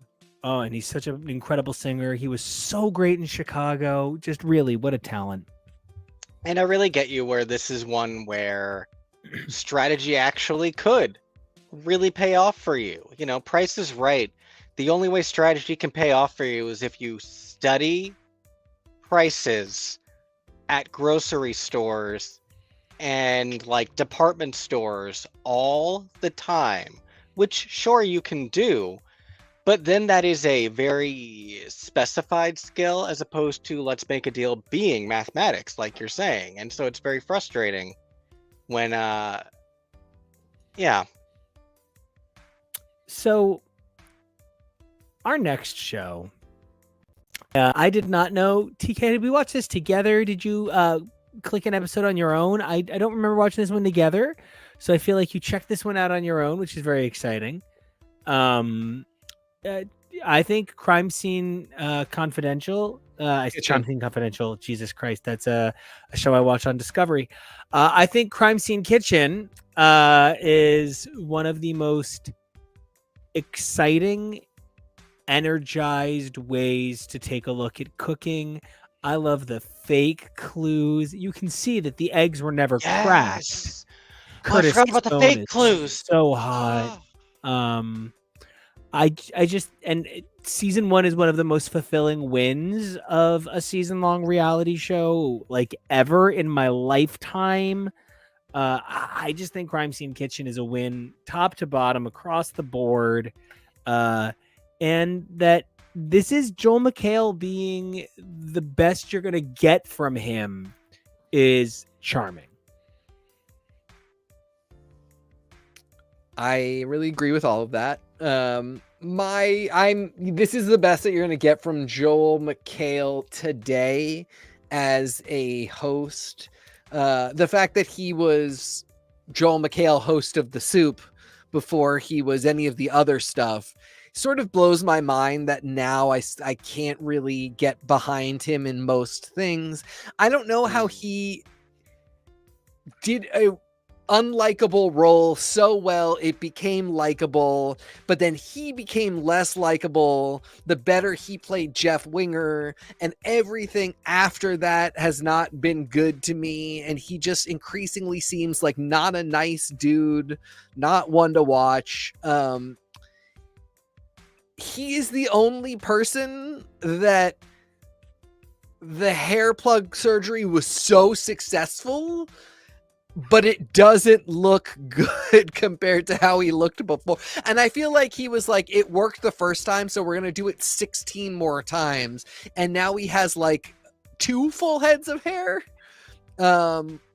Anyway, men, you don't need to worry this much about losing your hair. You're handsome no matter what you do. That is the disgusting joy of being a man. He's really good in this. I think the most off-putting part for me is like, why is Joel McHale hosting this? Joel McHale, I don't think has ever done anything besides have a quickie in the kitchen. I don't buy it. I love budget Paul Hollywood. Great guy, really just enthusiastic about the whole thing. No, I mean, like, I'm ripping on these people a little bit, but the show itself is a dynamite concept. Because it's true. in the real world, you can walk into a kitchen and see what's going on and start to make some educated guesses about what you're about to eat. And I think it was brilliant to realize that. And I think, although I would be fascinated to see the food being made, because the clues are set. It's set dressing. They didn't make the dish and leave the kitchen, but I think that would actually be an even cooler way to do it. And since they do have two groups, it would be an interesting back and forth to have like one group making something that then the second group has to guess what they made. Anyway, it's a fascinating show. They really came up with a good concept. This is a show that anybody can and should get into in terms of like, you should be paying attention to the clues and knowing what these ingredients might mean, that it can make you a better cook. I mean, I could go on, but ultimately this is one that's really worth watching and worth playing along with. Did you do this one with us and I don't remember it, or did you do this one on your own? On my own. Okay. Feel better. And the fact that it is such an expansive gameplay, that it is both the crime scene element and the reconstruction element, where like you're not just trying to figure it out, you're also required to make something that is good and impressive. So it's not something where there is almost a single second where there isn't gameplay, and I really like that too. A lot of game shows, it can sort of feel like there's these down moments, but this always keeps you engaged. Yep. Speaking of shows that I love, but there's some down moments, I think next is probably Is It Cake with Mikey Day. I loved Is It Cake with Mikey Day. I thought this was great, but yeah, exactly. The number of down moments was a little striking. The amount of same, like, and I Vamping. even did this was just one that like I do want to see it get a second season because it was engaging. But if it got cut down to 20 minutes and 6 episodes and you did 2 seasons a year, I'd enjoy that just as much as I enjoyed what I got. Mikey Day's charming. He's been charming since Wild and Out. He was great on Maya and Marty. He's a strong writer. He's a great performer. But that's not enough to carry a show that's, is this a purse or is it cake? Let's see how sharp my hankles are.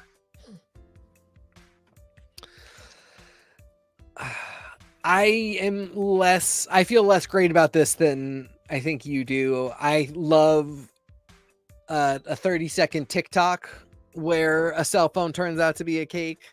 I don't love a whole game show about it. And I don't love what it means culturally when we take a concept that plays well in a 30-second clip and some producer desperately puts together a pitch so they can, please an exec and climb up the horrifying corporate ladder. Geico Caveman. Which I was just having a conversation about because it was canceled during the writer's strike. Geico Caveman. Just like stop doing that. And if you are a viewer, stop supporting that. No, but support this one because Mikey did. I was going to say, ignore the advice for this one particular thing because the guys really like it and I respect that. But I think it's even also in a matter of how it is produced, and what you're also reacting to is an overproduction of this. And we're even saying as well, like, you can only carry this so far. You're not going to make some kind of intensive emotional arc. People love cooking shows. So I really think that there is absolutely grounds and an audience for people being interested in learning, because this was a thing, people making realistic cakes and not being able to tell.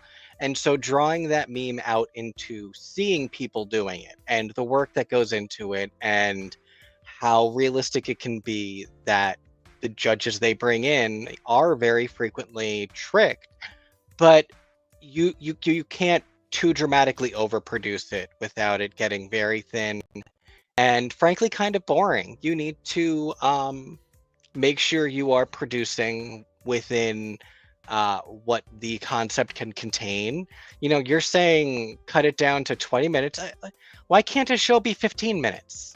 Like, this is a new era of television production where I feel like we don't need to be working within those same formats. It can be longer than a TikTok, but it doesn't need to be a full half-hour length. Great, love it. One of the things that I think this show brought to the table weirdly and inventively was the aspect of cut competitors stayed on to act as the audience for the remaining competitors. And that was a really weird thing that we'd never seen before in this sort of competitive television. We'd fallen in love with Johnny Cakes here on the bottom right. And who has liked a number of my God, he's gorgeous tweets. So, hey, Johnny Cakes. Hey, Johnny. Come on the show. We'll talk about Is It Cake? And, that's one of those things about these shows where you will fall in love with certain contestants. And when they're gone, they're gone. And I really love shows that challenge that because a lot of these people are contracted for the entire season anyway. So find fun and inventive ways to keep cut competitors around. I think a lot more shows should be doing that. And to a show that I wish had not been cut and had stayed around a little bit longer, Kevo, I saw that it's a prepared slide, and gosh, I am so excited to talk about one Mr. Tommy Maitland. So the Gong Show is a show of, is your talent ridiculous? Is your talent like underwater ventriloquism while upside down getting hit in the stomach with a pillow? Great, come on the Gong Show. You're going to win. The Gong Show is just... Or not. The Gong Show is a ridiculous show. The celebrity judges aren't really judging. They're just saying whether or not they think you're stupid. Like, literally. And this version that was most recently on ABC was masterminded by Mike Myers, who created a fictional game show host named Tommy Maitland, who was kind of like a disgraced hit over in the UK and was coming over. Not even disgraced, just, but like, faded. Yeah. Faded star. Coming over to do his first American show, and he starts it with "You should know all of his bits." So the audience is coached on it. Who's a cheeky monkey? You are. And I love you for it. Yeah. And that's why I love you. It's great. It's this fake aged game show host. And it's genuinely one of the greatest characters he's ever done. He's so lovable and affable, and really was a huge element of what we enjoyed about the show. And again, it's not even talents. It's like, you know, can you yodel on a trampoline? That's all it is. It's just like, what dumb thing can you do? Any experience with the Gong Show, Teak? More with the original, because I was a TV and film studies major and got into some of this stuff, but I have seen what little I've seen of the new Gong Show is through you guys. I do love that blurred reality line that Mike Myers is doing. I think that's a really fascinating element to introduce into this current field of game shows. I think a little more fictional touches would be really interesting. And yeah, Gong Show is fun, if nothing else. A lot more fun than like America's Got Talent. Yes, which I mean, I'd love to be on by all means. Howie Mandel, Paisan, brother of the scalp. But, you know, it's a tough one because, like, if you are a performer, if you are especially a singer or musician performer, you're like vaguely on your own show. And then it's like, if there is a guy who can cook an entire meal with just his toes as hands, that's who you're competing against, which is like, okay, cool that you dedicated the time to figuring that out. But like, this is my craft. I wrote a song that is my heart. And it's just always weird. And he might win. The toe guy might win. That's what I'm saying. Like, he might win. And, you know, I just like the fact that there are, again, to take it to social media, that there are like two categories of video. One is musician plays song and is amazing. And the other one is look at this freak. but they're both on the same show. It's just kind of like, it's weird. I don't know. It's very weird. It's the same thing on Drag Race when they do the talent shows. And I'm like, either you are actually performing or you have come out to introduce your single now available on iTunes that you are lip syncing to with passable choreography. Bunch of light. Or it's ice. And that was such a gong show moment from Irene. That's the thing too. And like it's a hard sell for some people. It's hard for some people to appreciate the absurdity that there can be on this show. Yeah. And I included Joel McHale on this one. He's actually an Easter egg in a few of these slides. I don't know if you guys saw him on the Let's Make a Deal one. I caught him on Let's Make a Deal, and I caught him on Crime Scene Confidential. No, well, I meant Is It Cake? Was he in that one? Mm-hmm. I believe you even. Holy shit, I didn't even remember. But it's so funny how many of these shows he ends up on.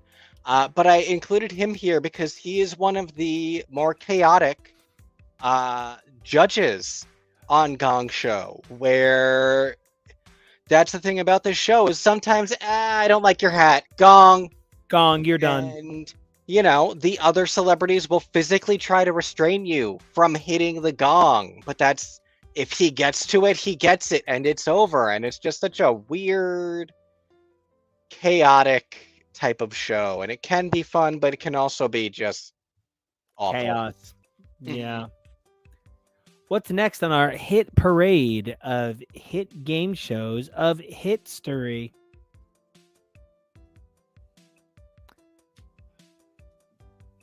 You tell me. We got a what's few our left next board? Well, I don't know. Are you going by the script? Actually. So this is one that I have some experience with. This is my pick, ladies and gentlemen. Well, it's also Jonah's pick and has asked us to watch, many an episode. And the best experience I have with him actually is literally watching it and being Rachel Bloom, saying word for word the things she's saying as she's saying them in real time as Jonah looks on proud of me. I love actually it's a brilliant concept. It is a well-played game show. This could turn into such a broader conversation because what College Humor has turned into is something really fantastic, and the fact that they have their own streaming service now called Dropout, for which they produce a ton of really phenomenal content that just feels to me so much more like where I want creativity to be going and media produced for other people to be going. And this show just really represents a really special part of that. It's easy to play. It's difficult. If you are in the culture, which is primarily nerd culture, you probably will get a lot of what is being asked. So, the point is you say, actually, they present a fact and you're supposed to say, actually, it's not Admiral Picard, it's Captain Picard, which is way too easy of one to do. But, actually, he is an admiral. Actually, by Picard, he's achieved admiralty. He achieved there it you in, go. 2380. That it would be something where you would have that exact interaction where you would go, no, he's actually Captain Picard, and then you kind of reverse it back and it's he actually is an admiral. That it can go in so many different directions, and the actually can really just be a slight trick of the wording that you have to notice and not a fact that is actually incorrect.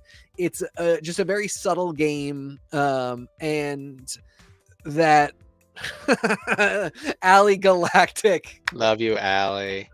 Actually, it's Rear Admiral Adama. Oh, there's a distinction. I have no idea what it is, though. Actually, it's Dad, and Dad's a jerk. Dad Dama.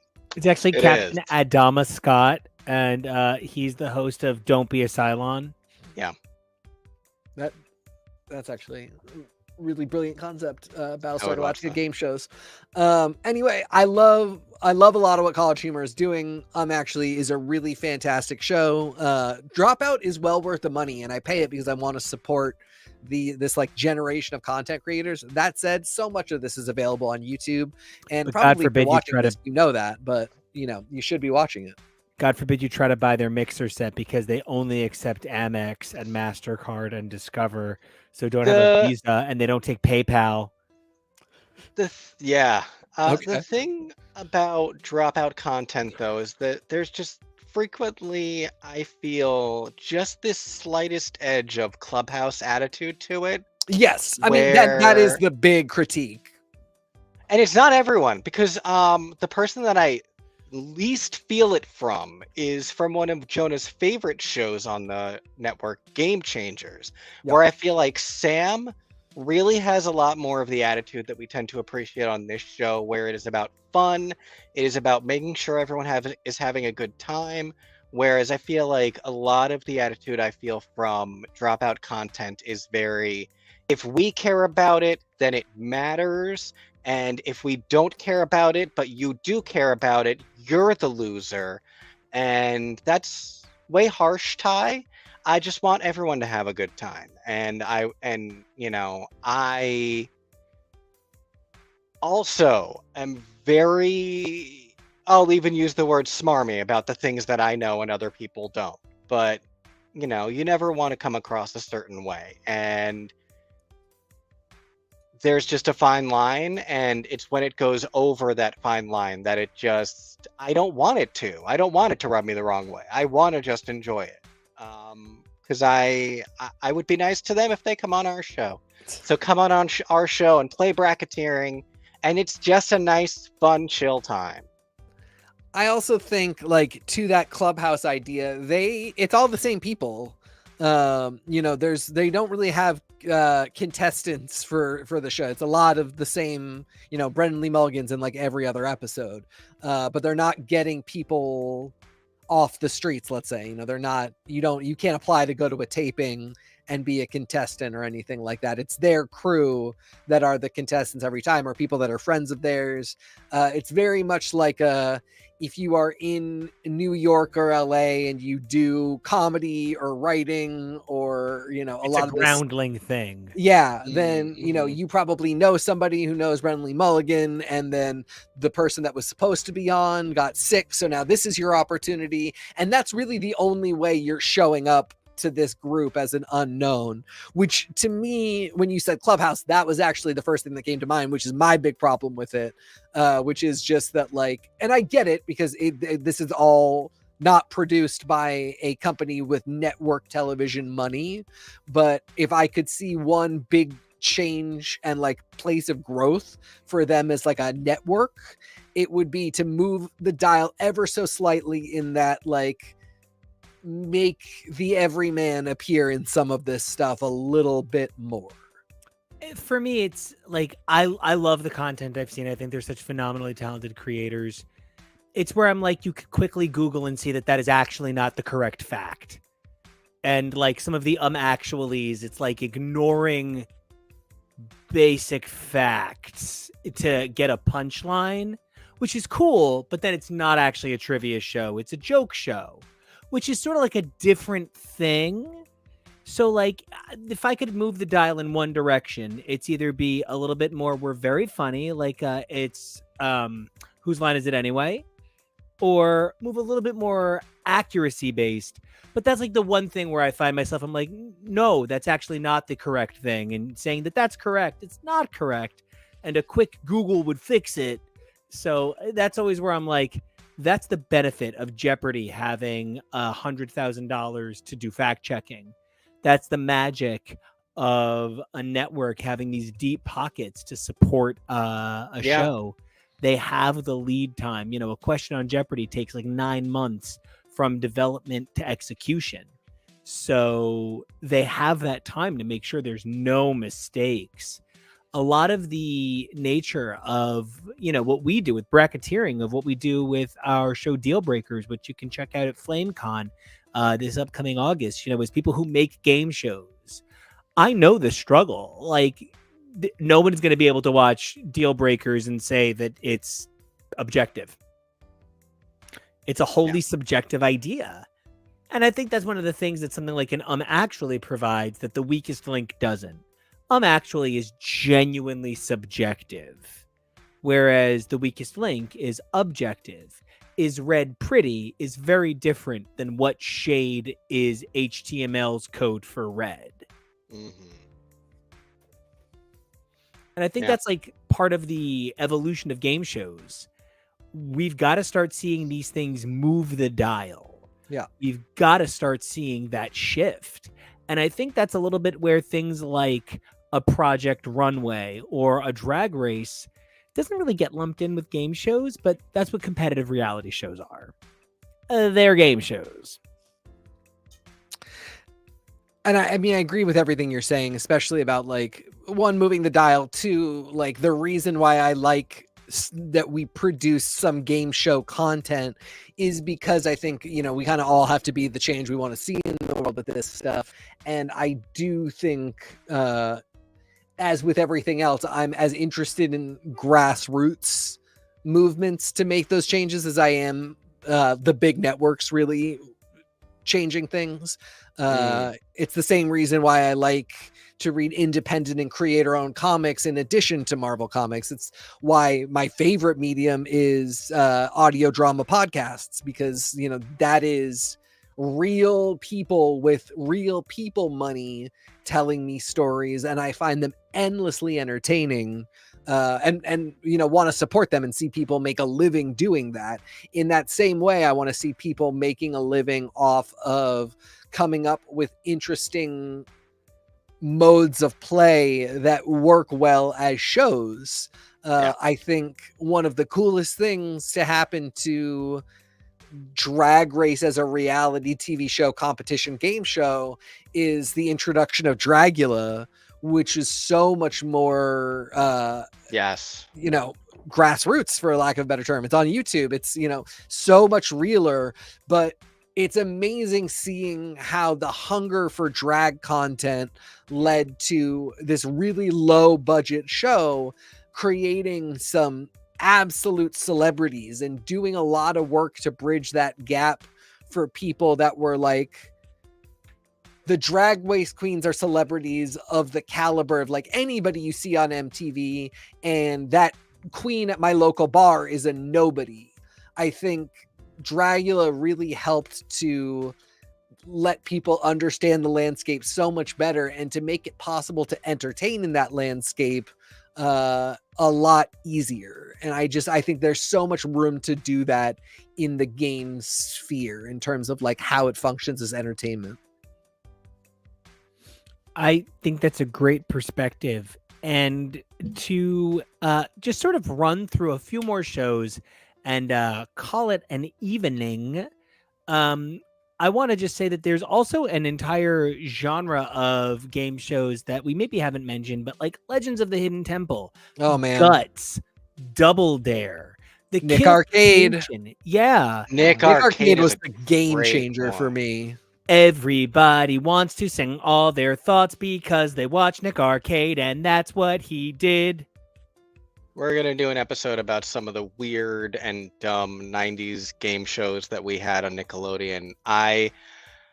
Nick Arcade was just like so frustrating because the kids would try to play the game and it never worked, and you wanted it to work. And why aren't we making Nick Arcade now? Why is Family Double Dare coming back, hosted by Kristen Bell and Dax Shepard? No. There's been some recent Double Dares, but I don't know what its current status is. Like, this is the recent one. I included a picture of now super fucking hot Josh Server. Apparently he was in an episode. God, he's so hot now.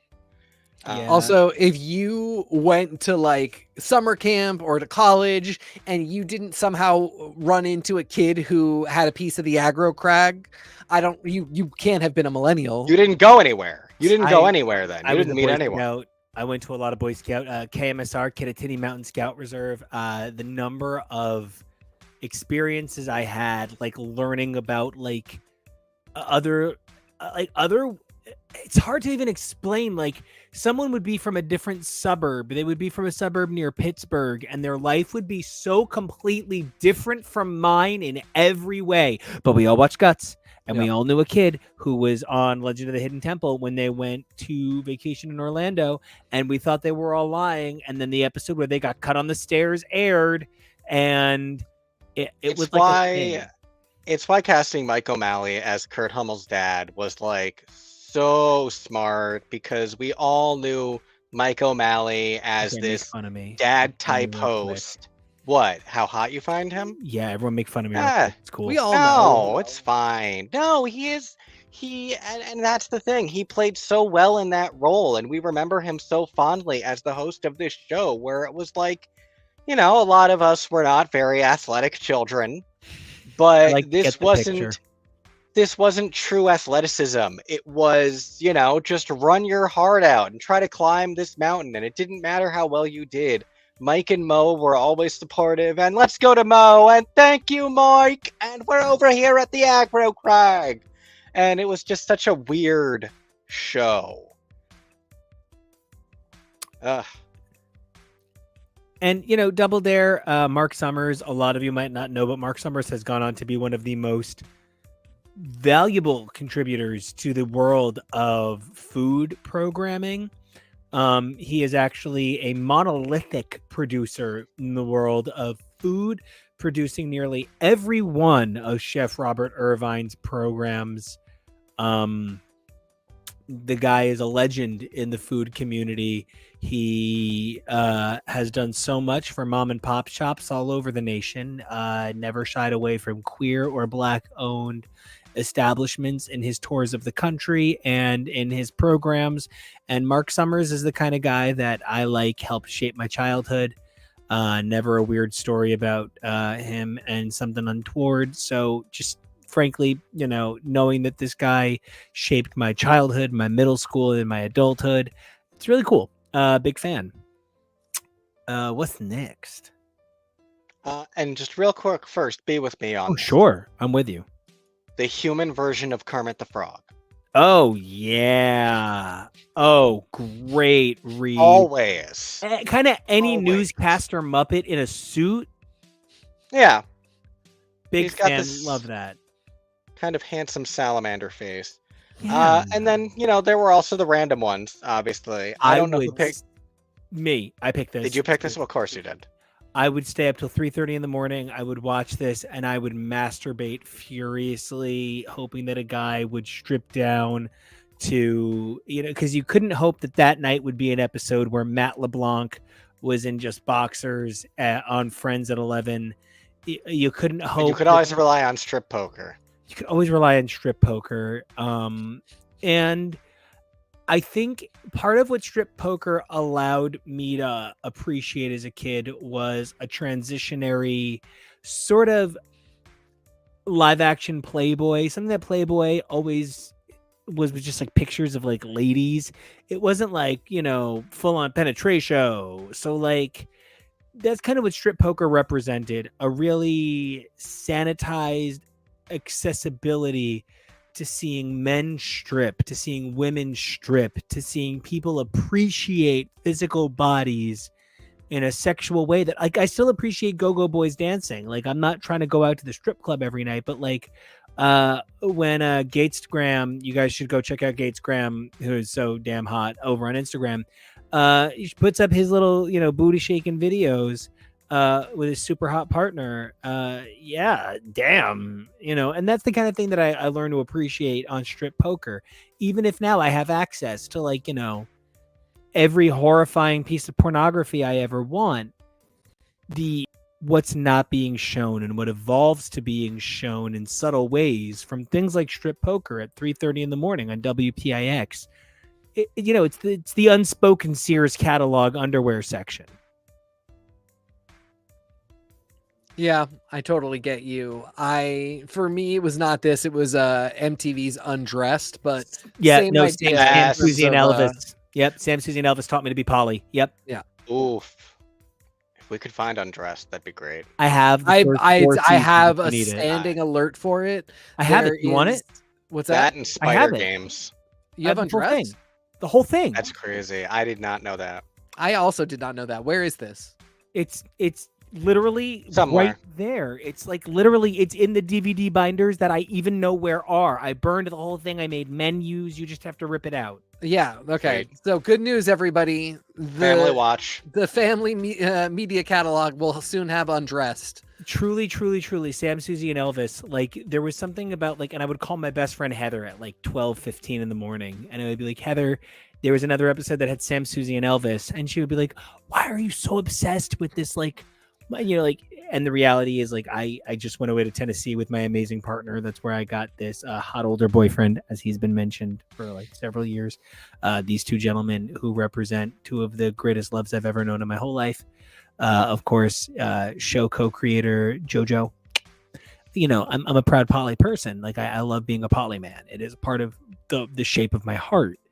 And I don't know that I ever could have been okay with that without undress. So thank you so much for bringing it up because yeah, I'll bust the DVDs out immediately. Yeah. Wait, what's your state? I have to know. Wait, what's your state? Is undressed a state? Did I mention a state? Are we talking about state? I saw. Oh, you said Pittsburgh. Oh, I said Pitts. Okay. Oh no, Tennessee. Oh, right. Yes. I Did you just had the most. Tennessee? I had the most amazing time in Tennessee, Allie. Nashville took my breath away. I fell in love with a gentleman. Yeah, no, don't be When I sorry. was He loved it. here. And I always imagined that Tennessee would be this amazing place because he promised me it was like the most beautiful place. And like a teenager forced to move away from their childhood home, telling somebody about it is automatically romantic. But when you're in love with that person, you double romanticize it. So like I thought of Nashville to the fourth power, and I went, and it was that. The Jack Factory. We toured the Jack Daniels factory. Had an amazing time. I'm a whiskey drinker in general. I like whiskey sours. I'm a Jack Daniels guy. Tennessee was one of the most welcoming, kind. Nashville really was a stunning experience for me, and a place I've told these two guys that I can't wait to take them because I had such a phenomenal experience. And to completely level with you, I am a special kind of obsessed with Dolly Parton. And I got a question right on the weakest link with Scarlett. And it was what billionaire has been referenced in song by Dolly Parton. And I literally went, okay, it can only be Oprah. Because that's the only woman that I can think of that Dolly Parton has referenced. I was going to say, she's not going to be like Meg Whitman. So like I'm a special, traveling through gets stuck in my throat sometimes. I just think she is the most incredible woman of all time, what she's given to literacy. Anyway, thank you. Your state actually was just incredibly welcoming and made me feel very special. So thank you. What do we got left, boys? Street Smarts, which was the first show that made me think that all Americans are fucking stupid. Frank Nicotero, by the way, serving everyman hotness. Like just truly the most average everyman ever, but like what a handsome guy. Big fan. Thought this was the dumbest game in the entire world. So they would ask three people a basic question, and it would be if one of them got it right, who knew it, and if only one of them got it wrong, who blew it. And that was the whole game. Three people asked a question, who knew it, who blew it. Whole fucking game, 30 minutes of this, and god damn it, did he pass judgment on every single person like he hated them. It's like that 30 Rock game show, Homophone. Nope, it was the other one. Nope. Yeah, The other no, one. it literally, it's Gold Case. Oh, gold's real heavy, ain't it? Okay. Did you guys watch Street Smarts? No. Great. Next one. All that was left was you wanted me to prepare a slide so you could bring up the Big Bucks scandal. Oh, God. My brain is wired to count cards. I'm on the autism spectrum, diagnosed and stuff, and like I have real trouble with connecting with like tangibles, and numbers make me feel really safe and really confident and really comfortable. So like my notes for music are always written out in math, and my like when I have anxiety attacks, I sit there and do like factoring equations. Like I'll give myself a good like 7th degree polynomial and I'll just get working. It brings me comfort, it brings me joy, it brings me calm and center. When I found out that counting cards could get you kicked out of a casino, I wanted to die. It just made me happy. I don't care about the money. You'll put the pennies. I don't care. I just like counting cards. And that's another one of those things where like it's why I don't get into game stuff. I get that. That's fun. And why shouldn't you be allowed to enjoy that at a less like stakes driven capacity? Triple Triad is like literally one of the greatest joys of my life. And this gentleman, the gentleman here, Michael, I forget his last name, unfortunately. Something like Michael Waldron, something like that. He figured out that there were only 17 patterns to the digital randomization of the Press Your Luck pattern, and that it always involved Kevo. Is there any way you can like zoom in on the 1250 in the second position? Give me a sec. Of course, honey, absolutely. Thank you so much for always working with me on these on the spot. These two guys are I've been a Disney cast member, and there's some rules that are like, you never say no on stage. You never make anybody look silly. These two guys exemplify that so beautifully. I'm so grateful. That 1250 and the advanced 2 spaces in the opposite position, as well as the whammy, just caddy corner to it. Those 3 spots actually dictate which of the 17 patterns it is by their 3-frame cycle.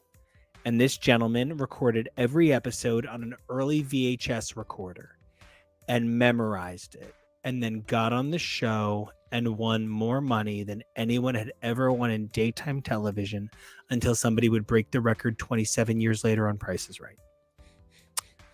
This gentleman unfortunately was a gambling addict who could not overcome those demons, which is just gut-wrenching and heartbreaking.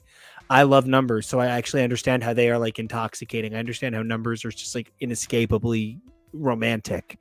But to know that he couldn't escape gambling, he couldn't escape prostitution, drugs, and alcoholism, sadly died penniless. His brother spoke really beautifully of his genius in Big Bucks, the Press Your Luck scandal.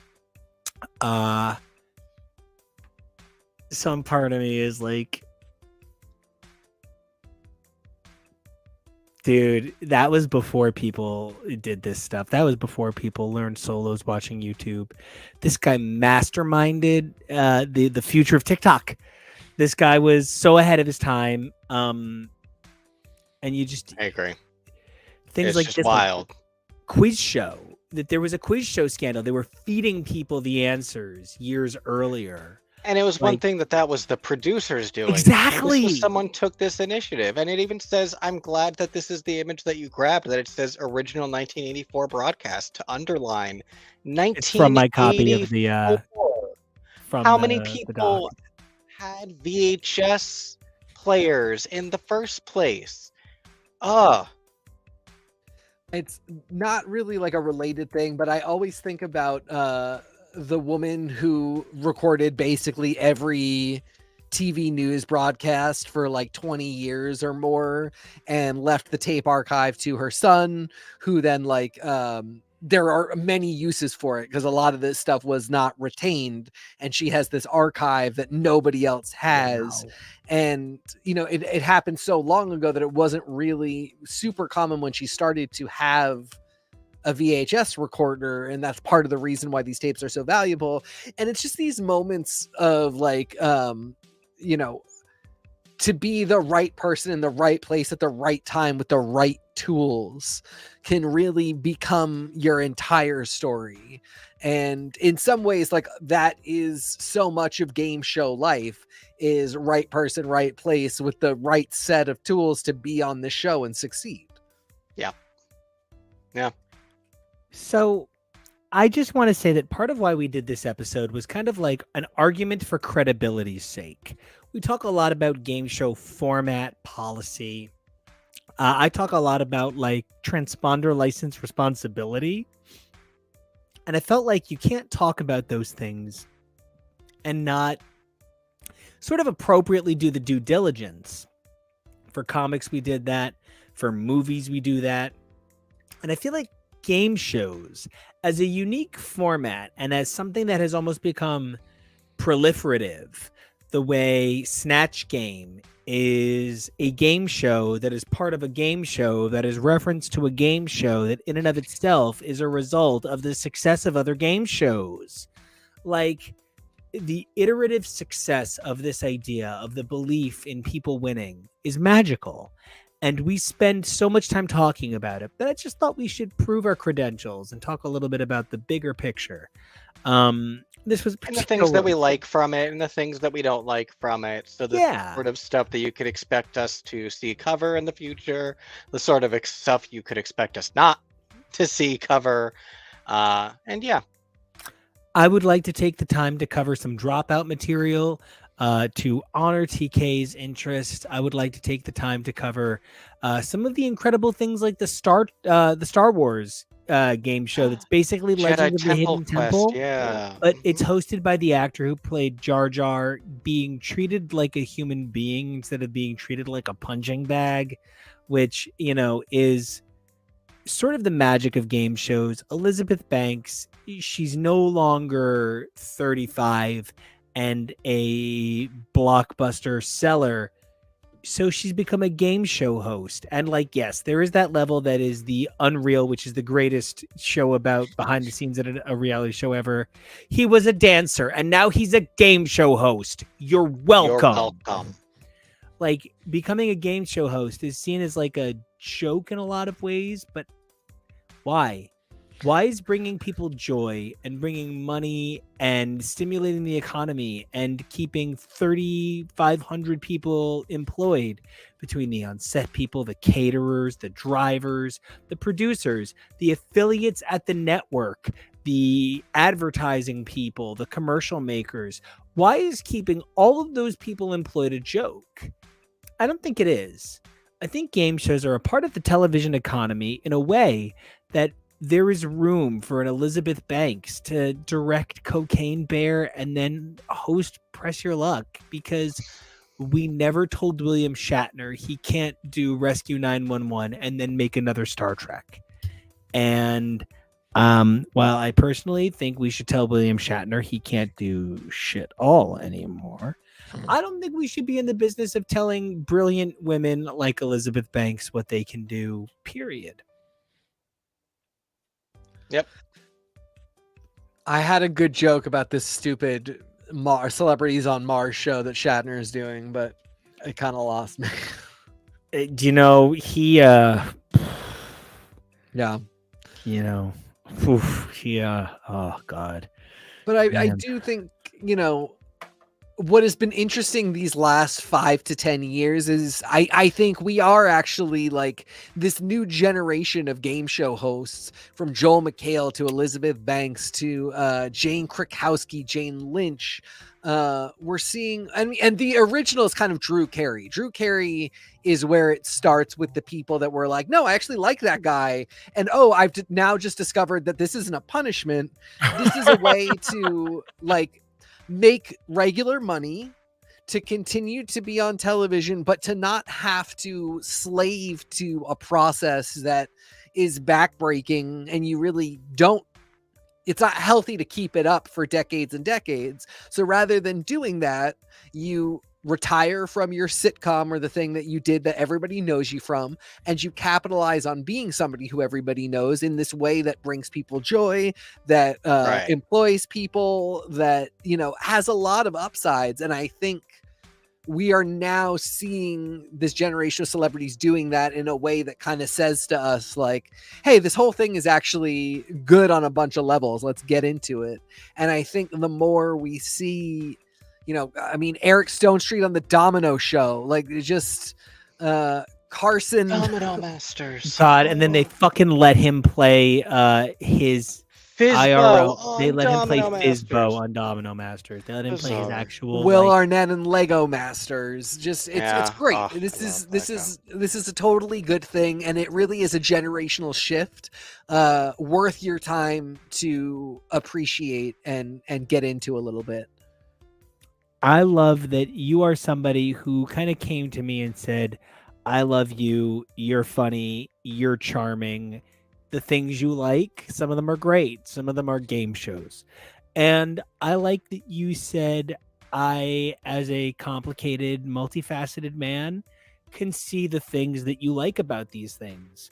I like that Kevo kind of said, as a giant boy, like as somebody who enjoys childhood magic, I can appreciate game shows because, you know, you can appreciate them as well cerebrally and as a man, but there's like a magic to game shows that you experience on almost like a whimsical level. Right. And I think that this broadcast talks about that multifaceted way to appreciate these shows is really everything. Yeah.